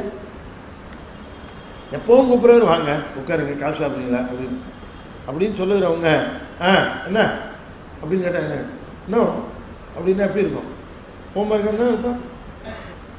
தோனிமா இருக்குது. ஒன்றும் அவங்க சண்டை போடல, என்ன வேணும் அப்படின்னு கேட்டால் எடுத்த உடனே என்ன வாங்க உட்காருங்க காசு சாப்பிடுங்களா என்ன சமாதானம் அப்படிங்கிற போக்கு போய் கூப்பிட்றதுல தெரிஞ்சுக்கலாம்ல. சுவாமி இவரை கூப்பிட்றாரு பாருங்க, சிவபெருமானை கூப்பிட்றாரு. திருத்துருத்தியில் இருக்கிற பெருமானை துறக்குமா சொல்லப்படாய் துருத்தியாய் நின் திருந்தடி மறக்குமாறிலாத என்னை மையல் செய்து மண்ணின் மேல் பிறக்குமாறு காட்டினாய். துறக்குமா சொல்லப்படாய் பிறவி பெரிய துறவின்னு பேரை வச்சுக்கிட்டு தலையில் ஒன்று உடம்புல ஒரு திருமா 2 பேரை வச்சுட்டு இருக்கிற ஆளை அப்படின்னு கூப்பிடுறாரு. என்ன பெரிய துறவின்னு சொல்லிட்டு இருக்கு. இந்த திருத்துருத்தி திருவேள்விக்குடின்னு 2 ஊர் இருக்குங்க. இந்த வேள்விக்குடியில் பகலில் ஒரு மாதிரி இருப்பார், ராத்திரி திருத்துருத்தியில் ஒரு மாதிரி இருப்பார். இந்த 2 ஊரையும் கனெக்ட் பண்ணி அவரே 2 பதிகம் எழுதியிருக்க திருத்தியும் திருவேள்விக்குடியும்னு பதிகம் செஞ்சிருக்கார். வேள்விக்குடியில் ஒரு நிலை, திருத்துருத்தியில் ஒரு நிலை. நான் ஒரு நாள் அதை பற்றி பேசுகிறேன். இப்போ எடுத்தேன்னா வேற எங்கேயோ போடுவேன் ட்ராக்கு.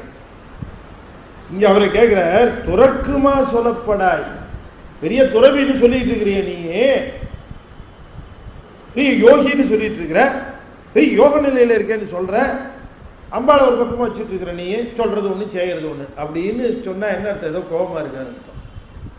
திருத்தி சொல்கிற திருத்தியாய் நின் திருந்தடி மறக்குமாறில்லாத என்னை, உன் திருவடியை என்னைக்குமே மறந்தறியாத என்னை இம்மண்ணின் மேல் பிறக்குமாறு காட்டின. என்ன எதுக்காக இந்த மண்ணு மேலே பிறக்க வச்சேன்னு இப்படி கேள்வி கேட்குறாரு. பார்த்தீங்களா, கோவம் வந்துருச்சு. அங்கே திருத்துருத்திக்கு போனால் நம்முடைய பழைய ஜென்ம வாசனை வருமா எல்லாருக்குமே? திருத்துருத்திக்கு போனால் நம்முடைய பழைய பிறவியினுடைய ஞாபகம் வருமா அப்படின்னு. பழைய பிறவி ஞாபகம் வந்தால் சில சமயம் சொல்லக்கூடியதாக இருக்கும், சில பேசாமல் அப்படியே நமக்குள்ளேயே வச்சுட்டு போக வேண்டிய பிறவியாக இருந்தாலும் இருக்கும், சொல்ல முடியாது இல்லையா? ஆனால் யாரெல்லாம் திருமுறை பயின்று யாரெல்லாம் திருத்தலங்கள் சிவனுடைய திருக்கோயில்களுக்கு செல்லக்கூடிய நிலையில் இருக்கிறார்களோ அவர்களெல்லாம் பல உடல் நன்னர் நெஞ்சத்து இன்ன செய் வாய்ப்புன்னு திருமுருகாட்டுப்படையில் சுவாமி சொன்னது போல நாம் பல்வேறு பிறவிகளில் மானுட பிறவி எடுத்து சிவனை வணங்க வேண்டும் என்று ஆசைப்பட்டு அதை நிறைவேற்றுகிற பிறவியாக இது அமைந்தது என்பதை நாம் தெரிந்து கொள்ள முடியும். சொல்றாரு திருமுருகாட்டுப்படையில், பல உடல் நன்னர் நெஞ்சத்து இன்ன செய் வாய்ப்பு. இந்த பிறப்பில் சிவனே முழுமுதற் பொருள் என்று உணர்ந்து திருமுறைகளை எல்லாம் படிக்கக்கூடிய அந்த ஒரு வாய்ப்பு வருதுன்னு சொன்னா அது பல பிறவிகளில் எடுத்ததுடைய பயன்ட்டார். அப்போ அதனால நமக்கு ஒன்றும் பயம் இல்லை. ஆனால் சுவாமி பாருங்க, இங்கே கோமா கேட்கிறார்,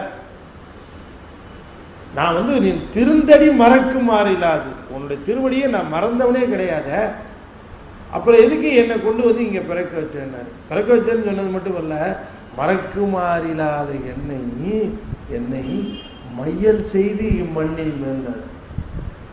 இங்கே கொண்டு போட்டால் நேராக போட குளோரோஃபார்ம் கொடுத்து தான் கொண்டு போடுவாங்க. ஒரு மயக்கம் போட்டு மயக்கம் நமக்கு தெளியறதுக்குள்ளேயே பல 30 வயசு ஆகிடும், 35 வயசு ஆகிடும், 40 வயசு ஆகிடும், 45 வயசு ஆகும். சில பேர் கடைசி வரைக்கும் மயக்கம் தெரியாமலே போய் சேர்ந்துடும். சில பேருக்கு 5-10 வயசுலேயே, இவருக்கு 3 வயசுலேயே மயக்கம் தெரிஞ்சிருச்சு. யாருக்கு? திருஞான சம்பந்தருக்கு 3 வயசுல தெரிஞ்சு போச்சு மயக்கம் இல்லையா? அதனால தான் கேட்குறேன், ஏன்னா 3 வயசு வரைக்கும் என்ன மயக்கமாக வச்சிருந்திய நீ, உன்னை தெரிஞ்சுக்காமல் இருந்திருக்கிறேனே. 3.5 வருடம் இந்த மண்ணில் வாழ்கிற பொழுது உன்னை தெரிஞ்சுக்காமல் இருந்திருக்கிறேனே. இப்போ நானும் அந்த மயக்கம் அது தீருகிற வரைக்கும் முழுமுதற் பொருள் எது என்று தெரியாமல் இருந்து வாய்ப்பு இருக்கிற பொழுது சில பேருக்கு ரொம்ப இளமையிலேயே தெரிஞ்சிடும். அதனால தான் சொன்னார் அப்போ, பாலனாய் கடிந்த நாளும் பனிமலர் கோதைமார் மேலனாய் கடிந்த நாளும் மெலிபடு மூப்பு கோலனாய் கடிந்த நாளும் குறிக்கோள் இல்லாது கட்டேன். கடைசியில விழிப்பு நிலை வரும், கடைசியில தெரிஞ்சு போகும். அப்ப அந்த பக்குவம் எந்த நிலையில அது அவங்களுக்கு உணர்வு வருகிறது, அப்ப அந்த உணர்வு நிலையில அவர் தெரிந்து கொள்ளுகிறார்கள். சுவாமி சொல்லுகிறார்கள், ஏன்னா 3 வருஷம் மயக்கத்தில் வச்சிருந்திய, நான் 3 வருஷம் உன்னை தெரிஞ்சுக்காம இருந்திருக்கிறேனே, பயமாக இருக்குது. எல்லாரும் ஞானிகள்லாம் ஏன் நடுங்கிறார்கள் பிறவிக்கு, அந்த பிறப்பில் உன்னை மறந்துட்டா நான் என்ன பண்றது, அதான் பயப்படும். அதனாலதான் புழுவாய் பிறக்கினும் புண்ணியா உன்னடி என்மனத்தே வழுவாது, என்மனத்தே புண்ணியா உன்னடி என்மனத்தே வழுவாது இருக்கு. புண்ணியா உன்னடியில் என்மனம் வழுவாது இருக்கிறது கேட்கல, உன்னடியில என் மனம் வழுவாது இருக்கணும்னு கேட்கல. ஏன்னா இது வழுக்கும் தெரியும் அவருக்கு நல்லா. ஓ திருவடி வழுக்காம இருக்கணும். உன்னடி என் மனத்தே வழுவாது இருக்க, நீ கொஞ்சம் ஸ்லிப் ஆகாம பாத்துக்க, நான் எப்போது ஸ்லிப் ஆகிட்டே இருப்பேன். புண்ணியா உன்னடி என் மனத்தே வழுவாது இருக்கன்னு திருவடியில ஏற்றி சொல்றாரு. அத நான் வழுவுவேன் இல்லையா? அப்ப இத அந்த நிலையை நீங்க நினைந்து பார்க்கிற பொழுது, நீங்க ஆப்ரேஷன் பண்ணவங்களுக்குலாம் தெரியும், ஆப்ரேஷன் பண்றதுக்கு முன்னாடி இந்த அனஸ்தீசியா கொடுப்பாங்க, கொடுத்ததுக்கு அப்புறம் அவ்வளவுதான் தெரிஞ்சுக்குவோம், திரும்ப ஒன்று போட்டுருவாங்க, போட்டப்புறம் திரும்ப நினைவு வரும். நினைவு வந்ததுக்கு அப்புறம் தான் என்ன நடந்ததுன்றது நினைவில்லாமையே முடிஞ்சிருக்கும். சன்னமான ஒரு நிலை தாங்க உள்ள. அது பிரெயினை ஆராய்ச்சி செய்த ஆய்வாளர்கள்லாம் சொல்லுகிறாரு, எவ்வளவோ ஆய்வு செய்து விட்டாங்க.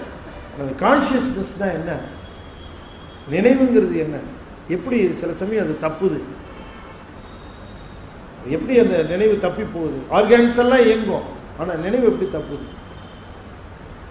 அந்த இப்போ லேட்டஸ்டாக சொல்கிறோம், அந்த பிரெயினில் இருக்கக்கூடிய பகுதி, கண் பார்வை இருக்கிற பகுதி, காது கேட்கிற பகுதி, நாக்கு சுவைக்கிற பகுதின்னு வேறு வேறு பகுதிகள் இருக்கான். வேறு வேறு பகுதிகளாக இருந்தாலும் கூட ஒரு பகுதி இன்னொரு பகுதிக்கு மாறி கூட அதிகமாகும். அது அதனால தான் கண்ணு தெரியாதவர்களுக்கு இன்னொரு சென்ஸ் ரொம்ப ஷூடாக ஒர்க் பண்ணணும். அவங்களுடைய ஆற்றல் பார்த்தீங்கன்னா, காது ரொம்ப கண்ணு தெரியலன்னா காது ரொம்ப ஷார்ப்பாக இருக்கும். டச்சிங் ஃபீலிங்ஸ்ல எல்லாம் அவங்க ரொம்ப எக்ஸ்பர்ட்டாக இருப்பாங்க. கண்ணு தெரியாத பற்றி கொடுத்தீங்கன்னா டக்குன்னு தடவை பார்த்து 5 ரூபா நோட்டு, 10 ரூபா நோட்டு, 20 ரூபா நோட்டு, 100 ரூபா நோட்டு எல்லாத்தையும் சொல்லுவாங்க. டக்குன்னு கள்ள நோட்டை நம்மளால கண்டுபிடிக்க முடியாது, ரொம்ப அழகாக சொல்லுவாங்க. சில்வர் லைனே இல்லையேங்க அது அப்படின்னு எக்ஸ்பர்ட். அது அந்த எக்ஸ்பர்டைஸ் வந்துடும் கையில். அந்த ஃபீலிங்ஸ், இந்த உணர்வு அவங்களுக்கு அதிகமாக இருக்கும். ஏன்னா அந்த பார்ட்டை அதுக்கு யூஸ் பண்ணிக்கலாமா கண்டுபிடிச்சிருக்கிறாங்க. அது கண்ணுக்கு யூஸ் ஆகாத பகுதி யூஸ் ஆகாமையே போகாது, திரும்ப வேற ஏதோ ஒரு சென்ஸுக்கு யூஸ் ஆகும். எப்படியோ இருக்கு, எத்தனையோ கொடுத்துருக்கிறார், என்னவோ கொடுத்துருக்கான், எதையோ சிந்திக்கிறோம், என்னவோ பண்ணுகிறோம். இந்த ஆற்றல் எல்லாம் இறைவனுடைய திருவுருளாலே தான் நிகழ்கிறது. ரொம்ப அதை நினைந்து பார்க்கிற பொழுது ரொம்ப வியப்புக்குரிய ஒரு செய்தி.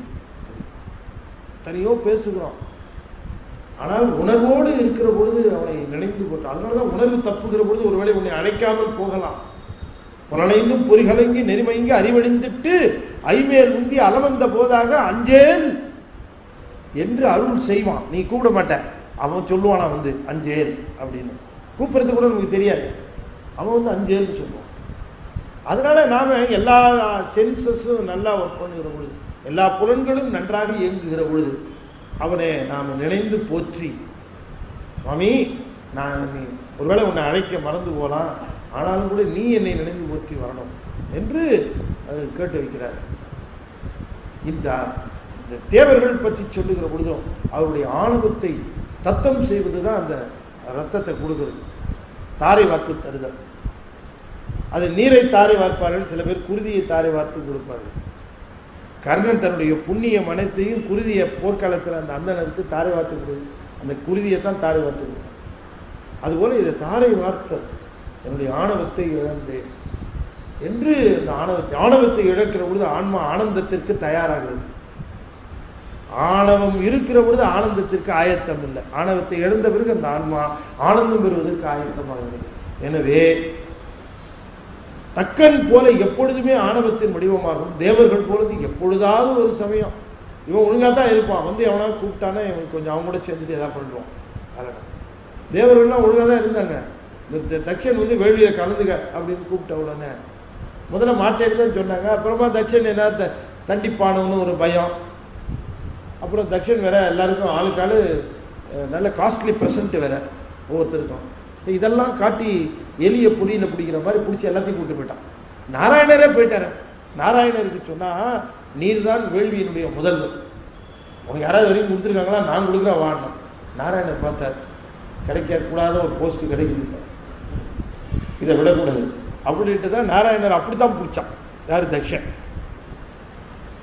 நீ தான் என்னுடைய வேள்வியினுடைய முழு முதற் பொருள், வா, உன்னை இதிலேருந்து முழு முதற் பொருளாக நான் உனக்கு வச்சு செஞ்சுட்டேன்னா அப்புறமா இனிமேல் நடக்கிற வேள்விகளெல்லாம் உன்னையே முழு முதற் பொருளாக வச்சு செஞ்சுருவாங்க அப்படின்னு ஆசை காட்டினோடனே அவர் அதுக்கு பின்னால் போனார். அதனால தான் அவருடைய ஆணவம் முழுவதையும் பெற்றாராம் வைரவர்.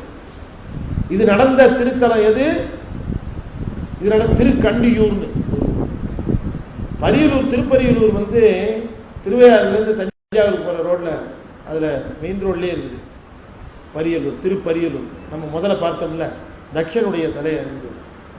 இது வந்து திருக்கண்டியூர் அப்படிங்கிறது மாயவரம் பக்கத்தில் இருக்குது, செம்மனார் கோயில் பக்கத்தில் இருக்கக்கூடிய திருத்தலம் இந்த திருக்கண்டியூர். எனவே இந்த திருக்கண்டியூரில் இந்த அற்புதம் நிகழ்ந்தது என்று சொல்லி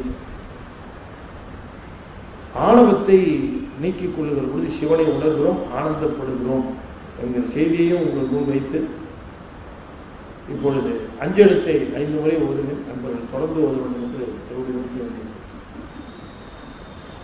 ஓம் நமச்சிவாய, ஓம் நமச்சிவாய, ஓம் நமச்சிவாய.